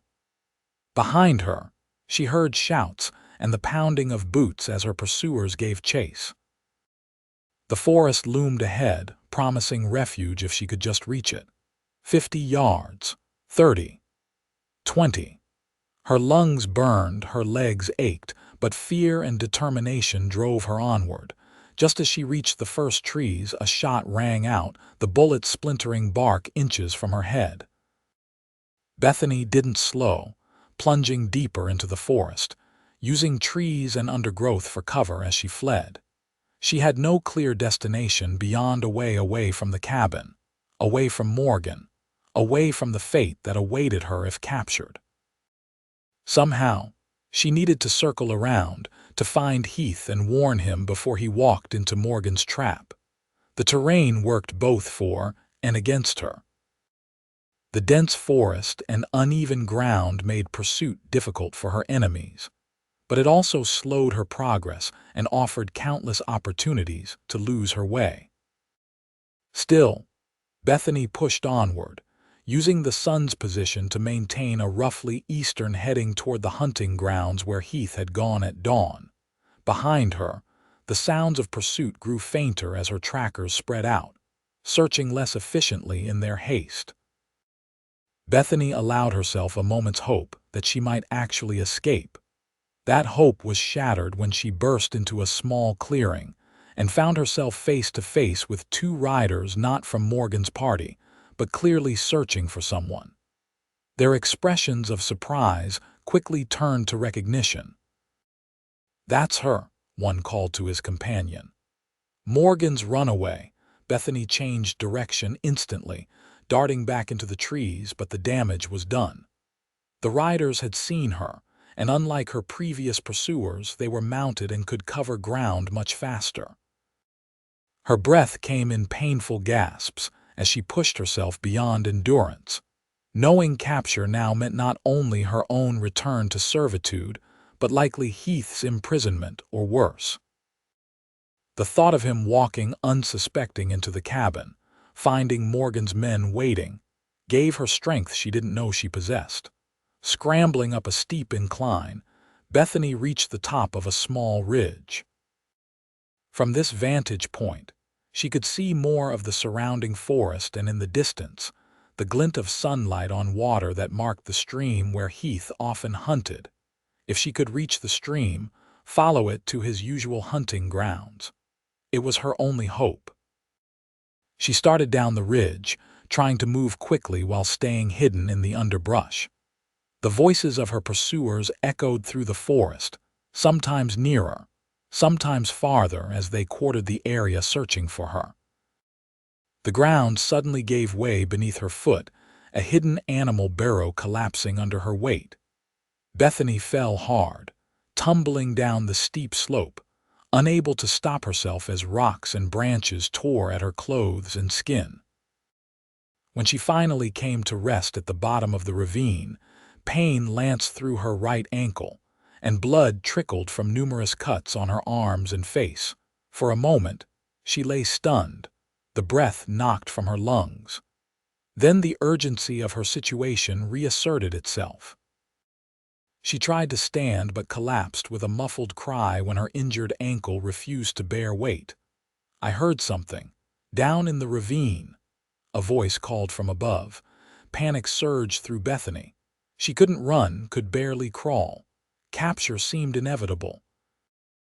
A strong hand suddenly covered her mouth from behind, stifling her startled scream. "SHH, it's me," Heath's voice whispered in her ear, bringing indescribable relief. He had approached silently from downstream, alerted by the commotion of pursuit. Now he pulled her gently into the shelter of a fallen tree, concealing them both just as the searchers reached the edge of the ravine above. "I don't see nothing," one complained, peering down into the shadowed gully. "Check anyway," his companion ordered. "She can't have gone far." Heath's arm tightened protectively around Bethany as they listened to the men making their way carefully down the steep slope. He held his hunting knife ready, not his preferred method of dealing with the situation, but their only option if discovered. The searchers reached the bottom of the ravine, looking around in confusion. "She has to be here somewhere," one insisted. "I heard her fall." "Maybe she crawled downstream," the other suggested, pointing toward the water. "Let's check there first." As the men moved away, following the stream in the wrong direction, Heath whispered urgently, "Can you move? We need to get far from here." Bethany shook her head, gesturing to her swollen ankle. "Not quickly," she whispered back. Heath's expression grew grim as he assessed their situation. "I'll carry you if I must. But first, tell me how many at the cabin." "4," Bethany replied softly. "Morgan himself, a corrupt marshal, and 2 others.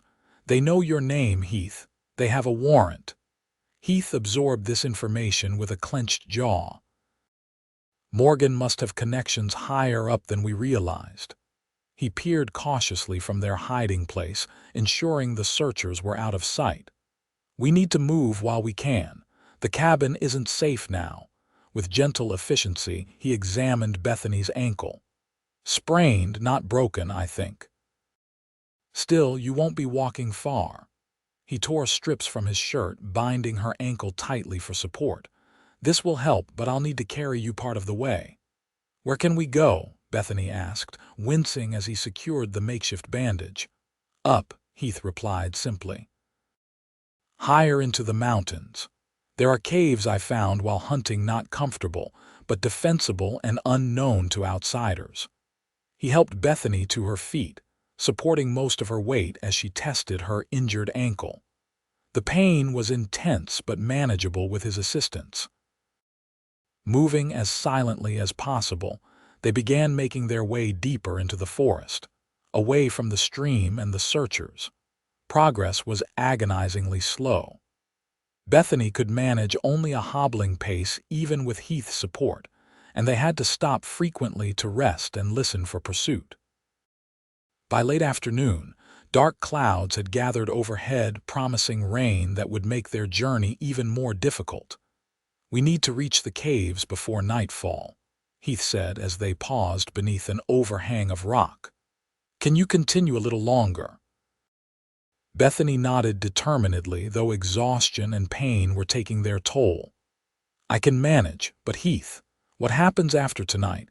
We can't hide in caves forever." "One problem at a time," Heath advised, helping her to her feet once more. "First, we survive tonight, then we reassess." The rain began as they climbed the last stretch toward the caves, a steep, rocky slope that would have been challenging even without Bethany's injury. By the time they reached their destination, both were soaked to the skin and shivering in the mountain chill. The caves proved to be a series of shallow rock overhangs, more protected spaces than true caverns.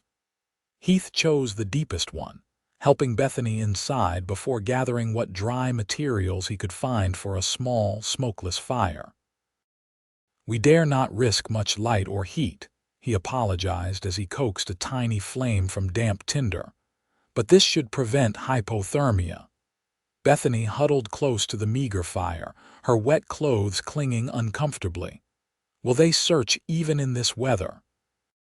"Not effectively," Heath replied, arranging his body to shield both Bethany and their small fire from view.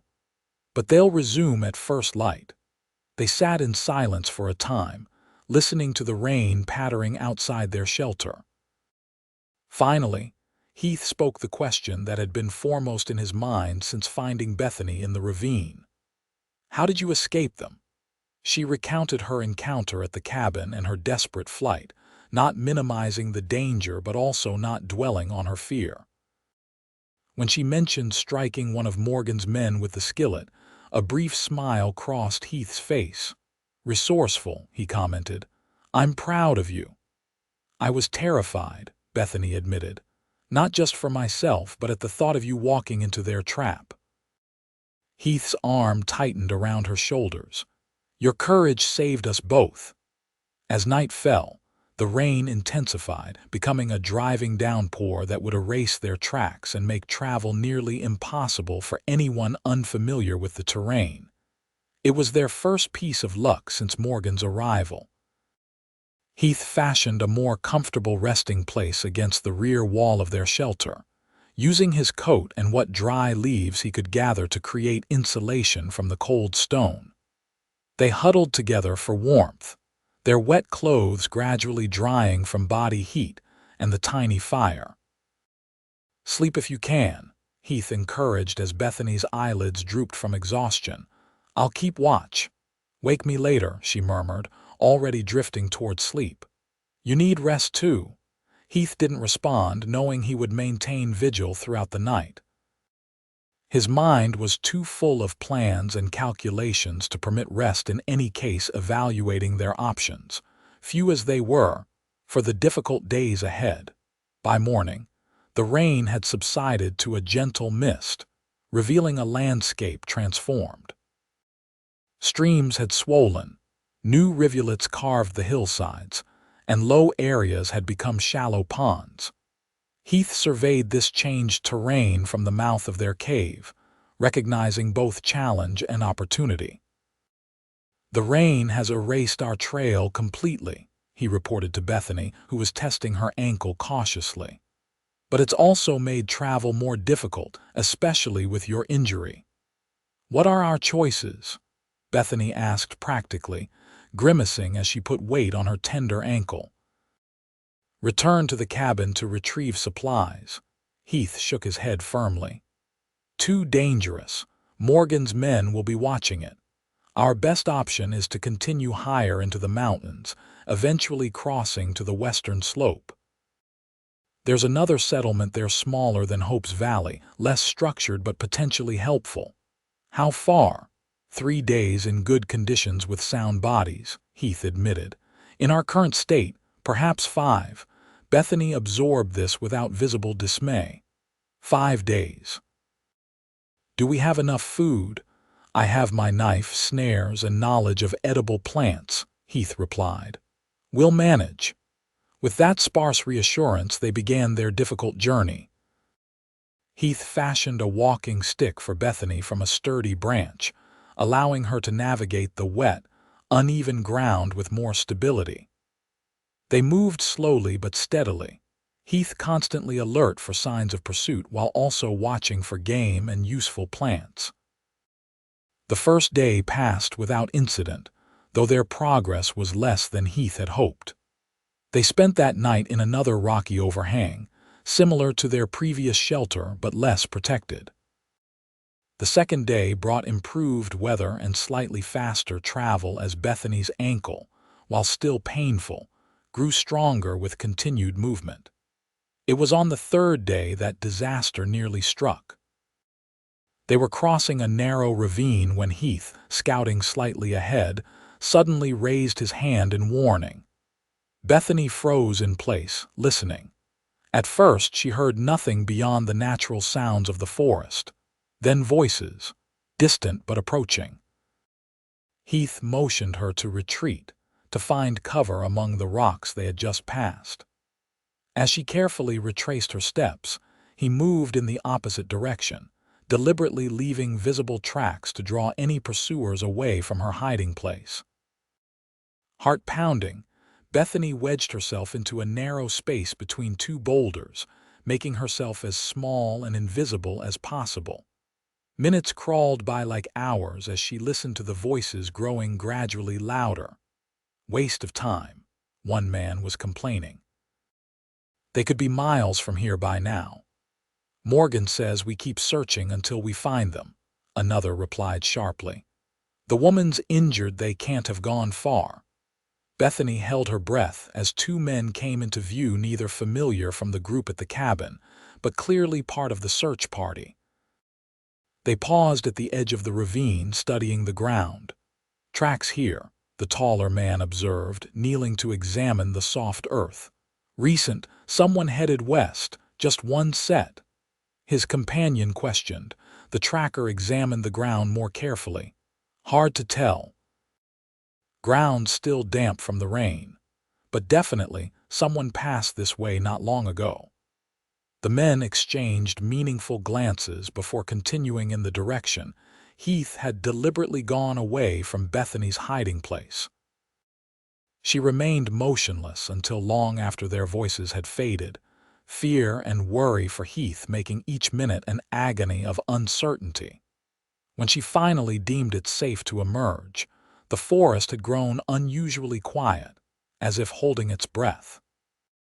Bethany stood irresolute, unsure whether to remain hidden or try to find Heath. He had given no instructions for this situation, perhaps not anticipating their separation. A bird call, 3 notes, pause, 2 notes floated through the trees. It sounded natural enough that Bethany might have ignored it, except that Heath had taught her this very signal during their time at the cabin, a way to communicate without words. She responded with the countersignal, 2 notes, pause, 3 notes, and waited anxiously. Minutes later, Heath appeared, moving silently through the underbrush with a caution that spoke of continued danger. "They've split up," he whispered when he reached her. "At least 6 men searching different sectors. We need to change direction." Without further explanation, he led her southward, away from their original route. They moved with painful slowness, stopping frequently to listen for pursuit. By nightfall, they had covered far less ground than planned but had successfully avoided further encounters with their hunters. That night, they didn't dare risk even the smallest fire. Huddled together beneath a fallen tree, they shared the meager food Heath had managed to gather throughout the day: a handful of berries, some edible roots, and a single squirrel caught in a hastily set snare. "How much farther to the settlement you mentioned?" Bethany asked, trying to ignore the persistent ache of hunger and fatigue. Heath hesitated before answering truthfully. "At our current pace, at least 3 more days, but I'm no longer certain we should go there. Morgan's men are spread wider than I anticipated. They may already be watching that settlement as well." "Then where?" Bethany's voice revealed her weariness, though not despair. "Where can we go that they won't follow?" Heath's arm tightened around her shoulders. "I've been thinking about that. There's one place they might not consider, precisely because it seems too obvious. The trading post. Baptiste's place." Heath nodded. "Morgan will assume we'd avoid it as too dangerous, too connected to our past. But Baptiste has resources and connections we lack. If anyone can help us now, it's him." "But it's so far," Bethany objected, "in the opposite direction from where we've been heading." "Yes," Heath acknowledged. "A long and difficult journey, but perhaps our only viable option." They spent that night discussing the plan, weighing risks against potential rewards. By morning, they had committed to the new course, a challenging route that would take them east and then south, eventually bringing them to Baptiste's trading post through the most rugged and least traveled terrain Heath knew. The journey that followed tested them beyond anything they had yet endured. Days blurred together in an endless cycle of cautious travel, meager meals, and brief rest in whatever shelter they could find. Bethany's ankle improved enough to allow faster travel, but other hardships mounted: a brief but intense fever that left Heath weak for several days, a torrential downpour that soaked them to the skin and destroyed what little food they had managed to gather, a close encounter with a mountain lion that forced them to detour miles from their intended path.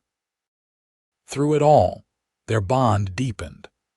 Adversity stripped away pretense, revealing the core of their characters to each other: Heath's unwavering determination and quiet strength, Bethany's resilience and adaptability. They learned to communicate with minimal words, to anticipate each other's needs, to find hope in the smallest comforts. On the 12th day of their ordeal, as they descended from the high country toward the more hospitable terrain where Baptiste's trading post was located, Heath spotted smoke rising from a campfire in a small valley below. He signaled Bethany to remain hidden while he crept forward to investigate.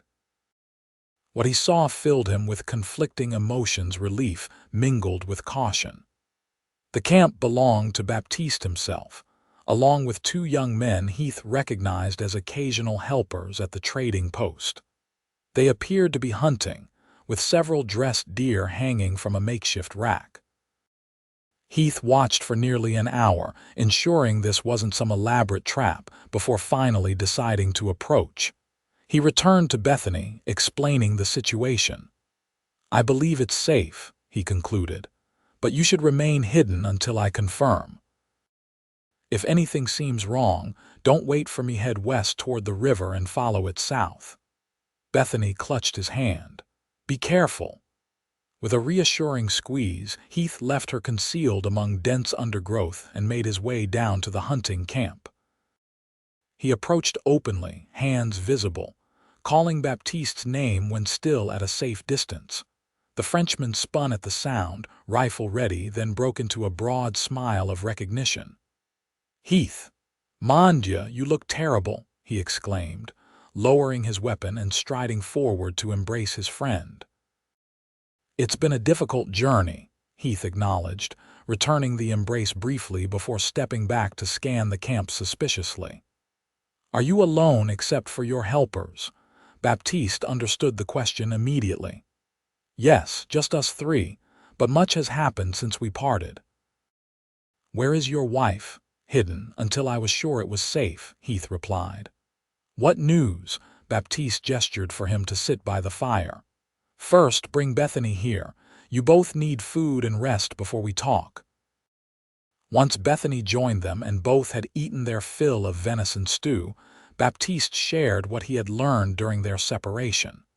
The news was both troubling and hopeful.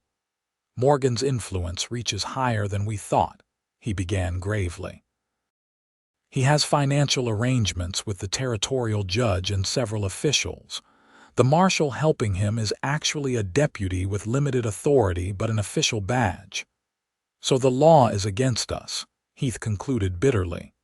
"The corrupt law, yes," Baptiste agreed. "But there are still honest men in authority. I have been gathering evidence of Morgan's operations, not just his pursuit of Bethany, but his entire business of false indentures and effective slavery."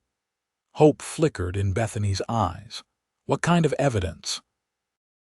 "Testimonies from others who escaped his control, financial records showing bribes to officials, and most importantly, a confession from one of his former associates who grew disgusted with the enterprise." "Is it enough?" Heath asked, the critical question. Baptiste smiled grimly. "It is enough to interest the federal marshal in Denver, who answers to Washington rather than territorial authorities. He has begun an investigation and issued specific orders regarding your case." He reached into his saddlebag and withdrew an official-looking document, handing it to Heath. "This is a temporary writ of protection, signed by Judge Harrison of the Federal Circuit.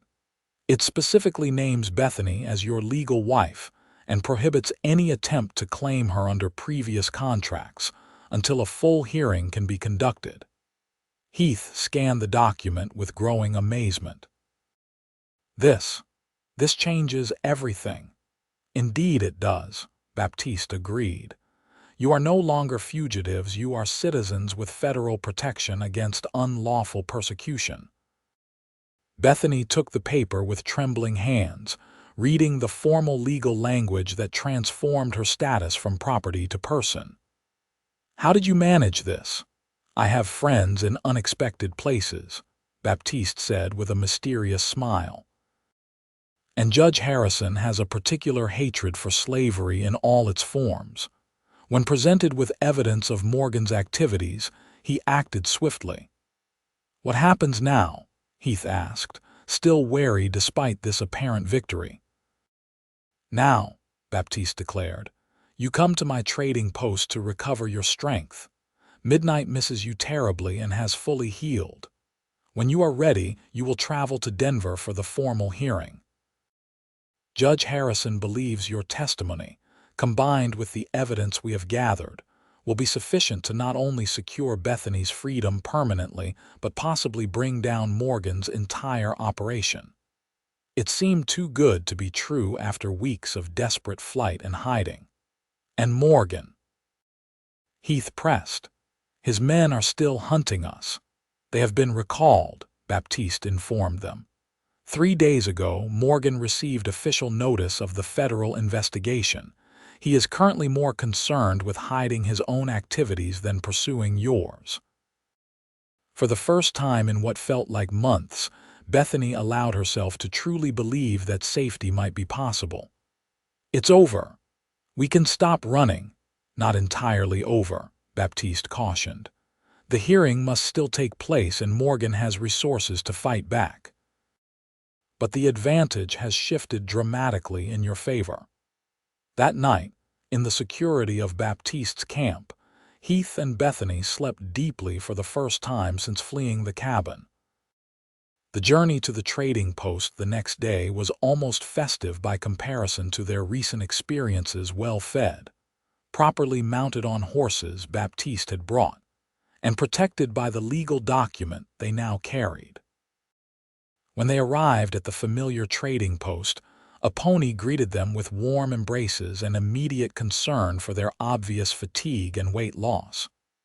"Inside, both of you," she ordered. "Food, baths, clean clothes, and proper rest. Business can wait." Over the next several days, they recovered their strength under a pony's careful ministrations. Heath reunited joyfully with Midnight, who seemed equally pleased to see his master. Bethany's ankle, which had never properly healed during their flight, received proper treatment, reducing the swelling and pain significantly.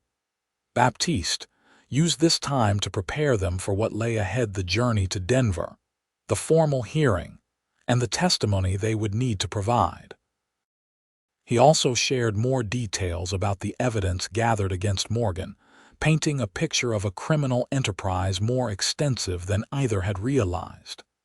"He has been operating for nearly 7 years, Baptiste explained. Dozens of women and even some men sold into effective slavery through false indenture papers. The profits have made him wealthy and influential.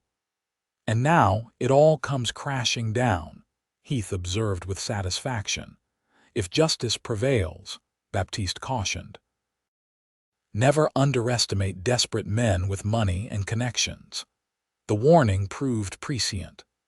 On the evening before they were scheduled to depart for Denver, a rider arrived at the trading post with urgent news.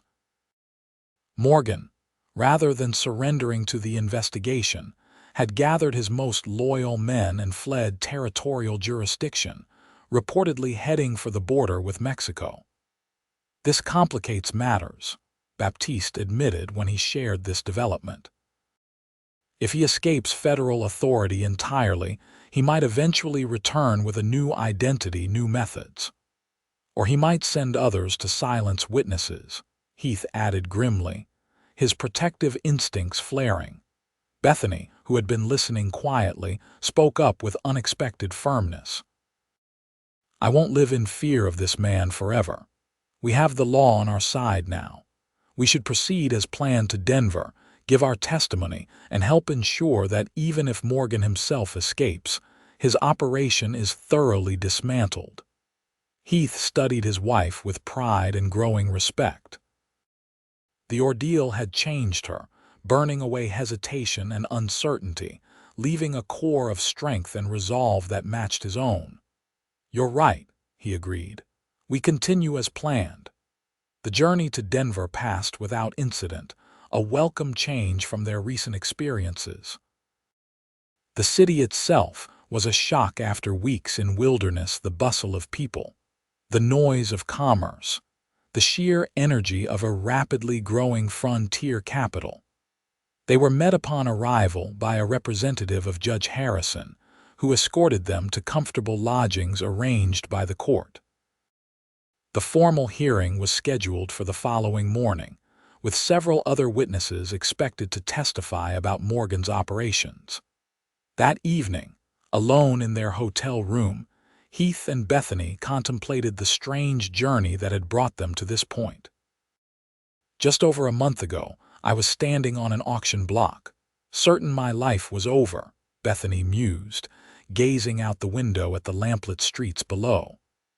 "And now I'm here with you, about to help bring down the very system that nearly destroyed me." Heath moved to stand behind her, his arms encircling her waist as they both looked out at the city. "You saved yourself that day," he reminded her. "I just provided the horse." Bethany turned in his embrace, smiling at the echo of his earlier words. "We saved each other, I think. And will continue to do so." "Always," Heath promised, sealing the vow with a tender kiss. The hearing the next morning was formal but not public, held in Judge Harrison's chambers rather than the open courtroom. The judge himself proved to be a stern-faced man in his 60s, with piercing gray eyes that seemed to evaluate everything they said for truth and value. Bethany testified first, recounting her capture in Boston, the fraudulent claims of indenture, her treatment during transport west, and finally her escape from the auction block. She spoke clearly and directly, her educated background evident in her articulate presentation. Heath followed, describing his involvement from first seeing Bethany fleeing her pursuers through their marriage and subsequent flight. He also provided what information he had gathered over the years about Morgan's other operations, including rumors of women sold to mining camps under similar false pretenses.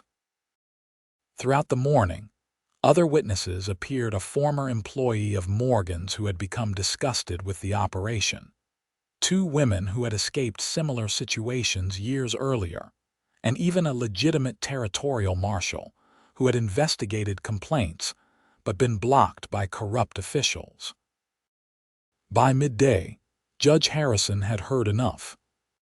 He issued a comprehensive ruling formally recognizing Heath and Bethany's marriage, invalidating any alleged indenture contract, and issuing federal warrants for Morgan and his associates on charges of kidnapping, fraud, and violation of anti-slavery statutes.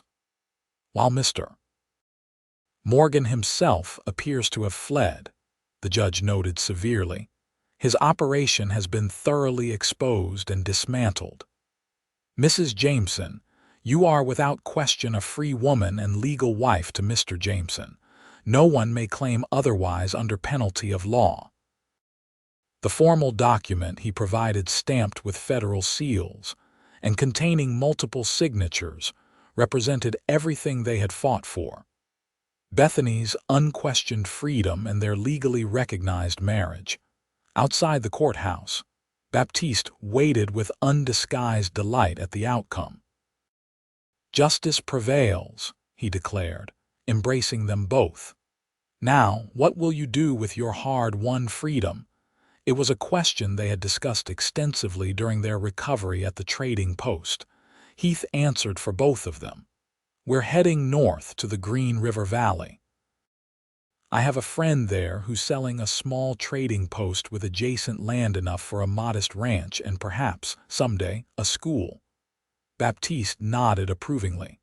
Far from Morgan's old territories, should he ever return, a wise choice. "And you'll visit us?" Bethany asked, taking the Frenchman's weathered hands in hers. "We owe you more than we can ever repay." "Debt between friends is a meaningless concept," Baptiste dismissed with a wave. "But yes, I will visit. A pony has family in that region whom she has not seen in many years, perhaps next spring." Their departure from Denver 3 days later felt like the true beginning of their life together. With the legal threat eliminated, they traveled openly, following established trails rather than hiding in wilderness. Heath had purchased a small wagon and team to transport the supplies they would need to establish their new home.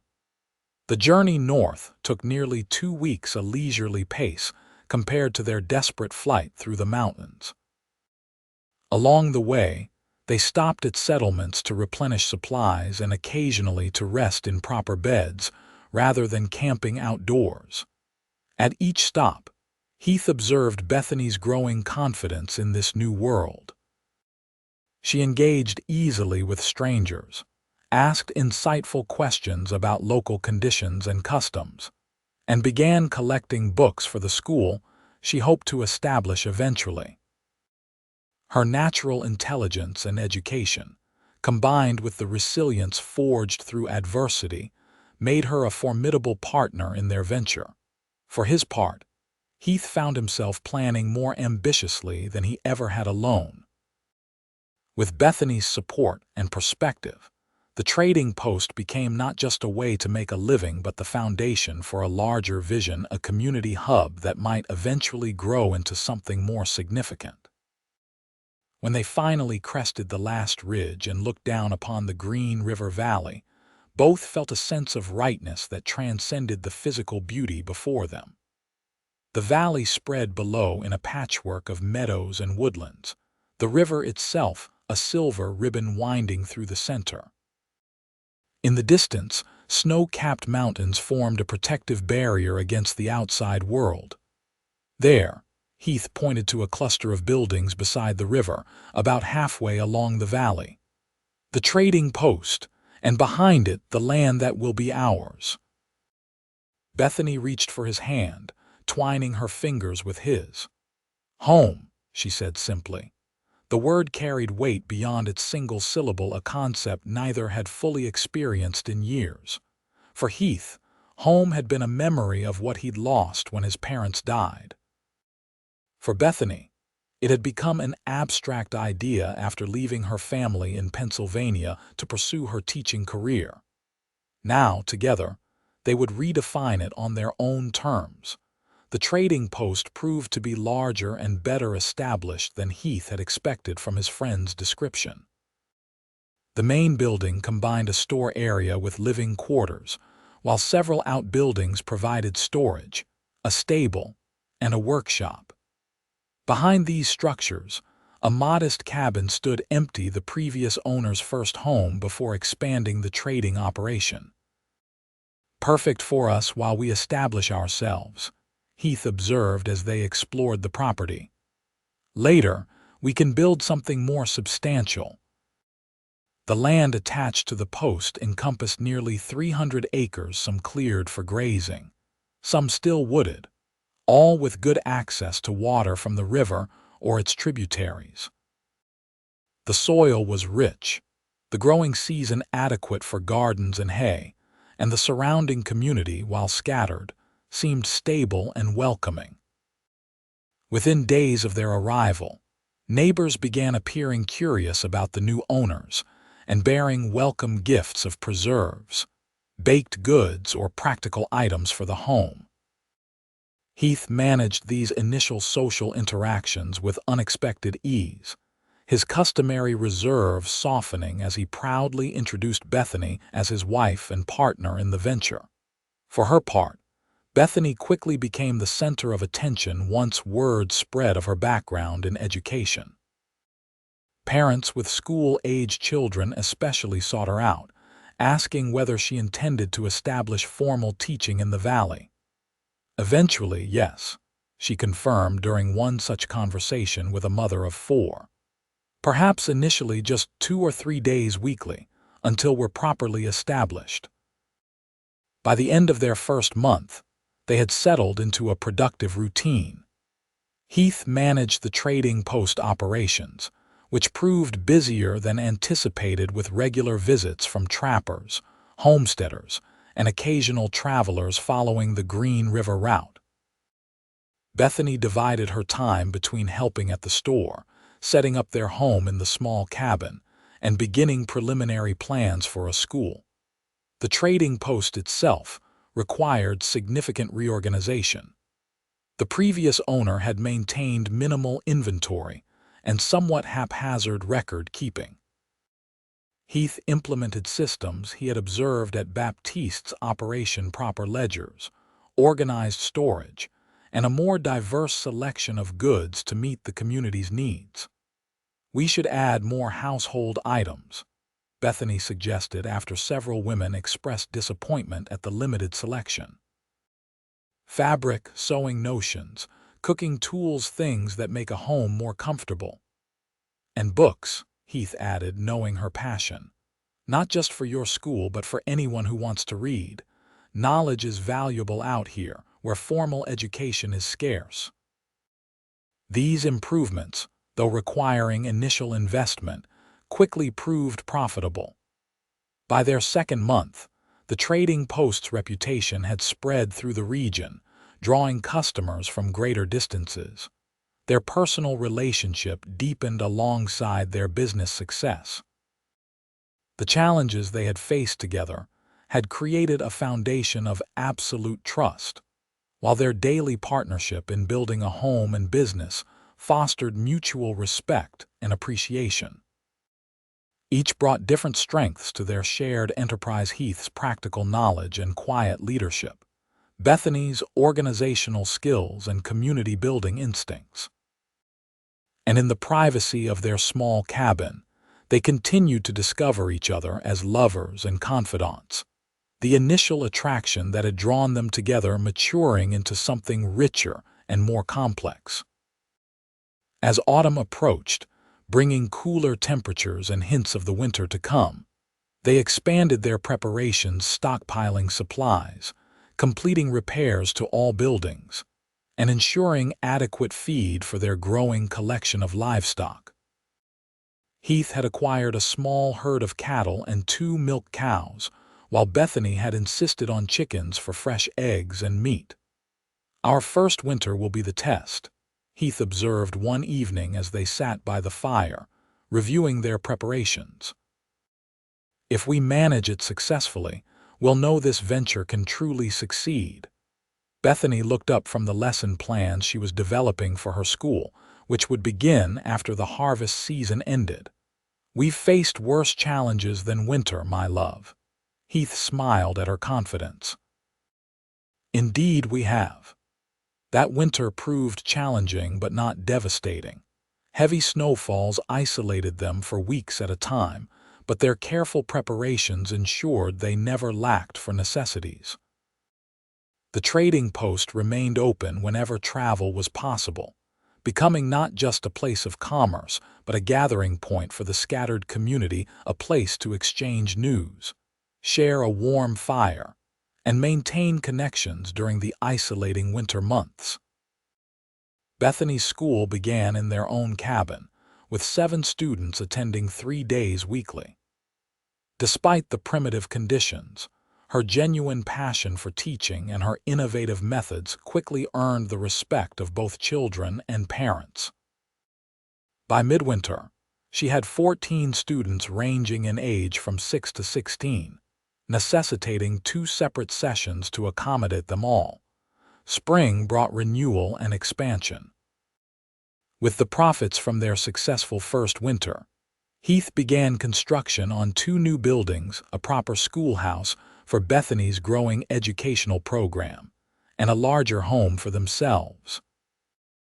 Both were modest but well designed, with Heath incorporating features from Bethany's Eastern upbringing alongside practical frontier elements.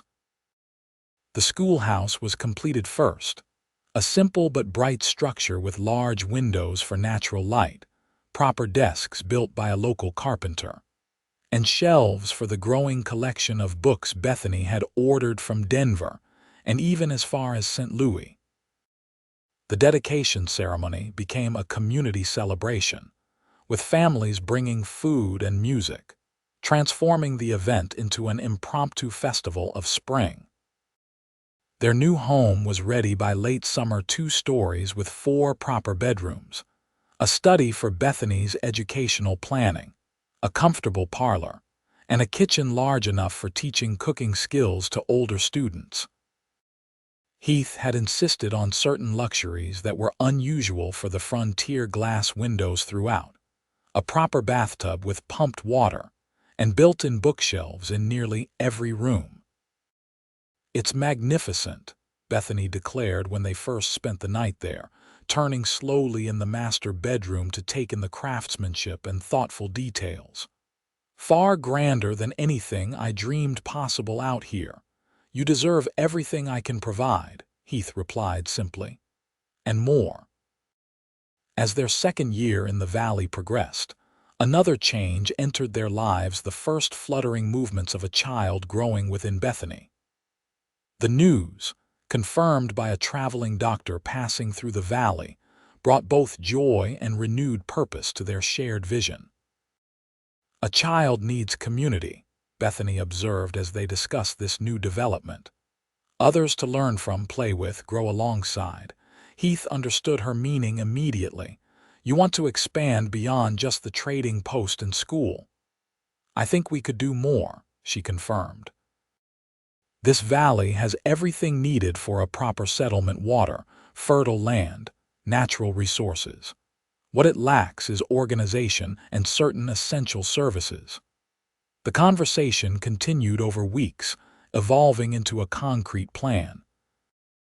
Using their trading post and school as the nucleus, they would actively encourage settlement in the immediate vicinity, offering favorable terms for land purchases, assisting new arrivals with temporary housing, and establishing basic community structures. "A proper town needs more than houses," Heath noted as they refined their vision. "It needs a church, eventually a doctor's office, perhaps a small hotel for travelers. And governance: fair rules that protect everyone's interests," Bethany added. "Not rigid control, but enough structure to prevent the problems we've seen elsewhere." By the time their daughter arrived, a healthy, vocal infant they named Emma in memory of Heath's sister, the foundations of their plan were already taking shape. 3 new families had settled within a mile of the trading post, attracted by Bethany's school and the community Heath was carefully nurturing. A former Army doctor, looking for a peaceful place to practice his skills, had established a small office in one of the trading post's outbuildings. Baptiste and a pony visited that summer, bringing gifts for the baby and news from the wider world. Morgan had indeed fled to Mexico, where he had apparently established a new identity and business. The federal investigation had dismantled his operation entirely, freeing several women still held in false indenture and prosecuting many of his associates. "Your testimony was instrumental," Baptiste informed them. "Judge Harrison specifically mentioned your courage in his final ruling on the case." "That part of our lives seems so distant now," Bethany observed as she rocked little Emma. "Almost like it happened to different people. Yet it shaped who you became," a pony noted wisely. "The fire that tempers steel makes it stronger." By the time Emma reached her 3rd birthday, the settlement had grown to nearly 30 families, a small but vibrant community centered around the trading post, school, and the church that had been built the previous year. They called the place River Haven, a name Bethany had suggested that acknowledged both their location and the sanctuary they had created. Heath had expanded their original property to include a proper ranch operation, employing several men to manage the growing herd of cattle that now grazed the valley's rich grasslands. The trading post itself had evolved into a general store with 2 full-time assistants, allowing Heath to focus more on community development and long-term planning. Bethany's school had become an educational center for the entire region, with 3 teachers including herself and nearly 50 students of all ages. She had implemented innovative programs including adult education, twice weekly teaching reading and basic mathematics to those who had never had formal schooling. Their family had grown as well, with the addition of a son they named James, now a sturdy 1-year-old with his father's thoughtful blue eyes and his mother's determination. Emma, precocious and curious, already showed signs of becoming a teacher like her mother, often instructing her younger brother with remarkable patience. On the 5th anniversary of their arrival in the valley, Heath and Bethany stood together on the hill behind their home, looking down at what they had created. River Haven spread below them, neat buildings arranged around a central square, smoke rising from chimneys, children playing near the schoolhouse, riders coming and going from the ranch and outlying farms. "When I ran from that auction block," Bethany said softly, "all I wanted was freedom. I never imagined." She gestured at the thriving community below. Heath slipped his arm around her waist, drawing her close. "When I rode after you that day, I was trying to save one person. Instead, I found everything I never knew I was looking for."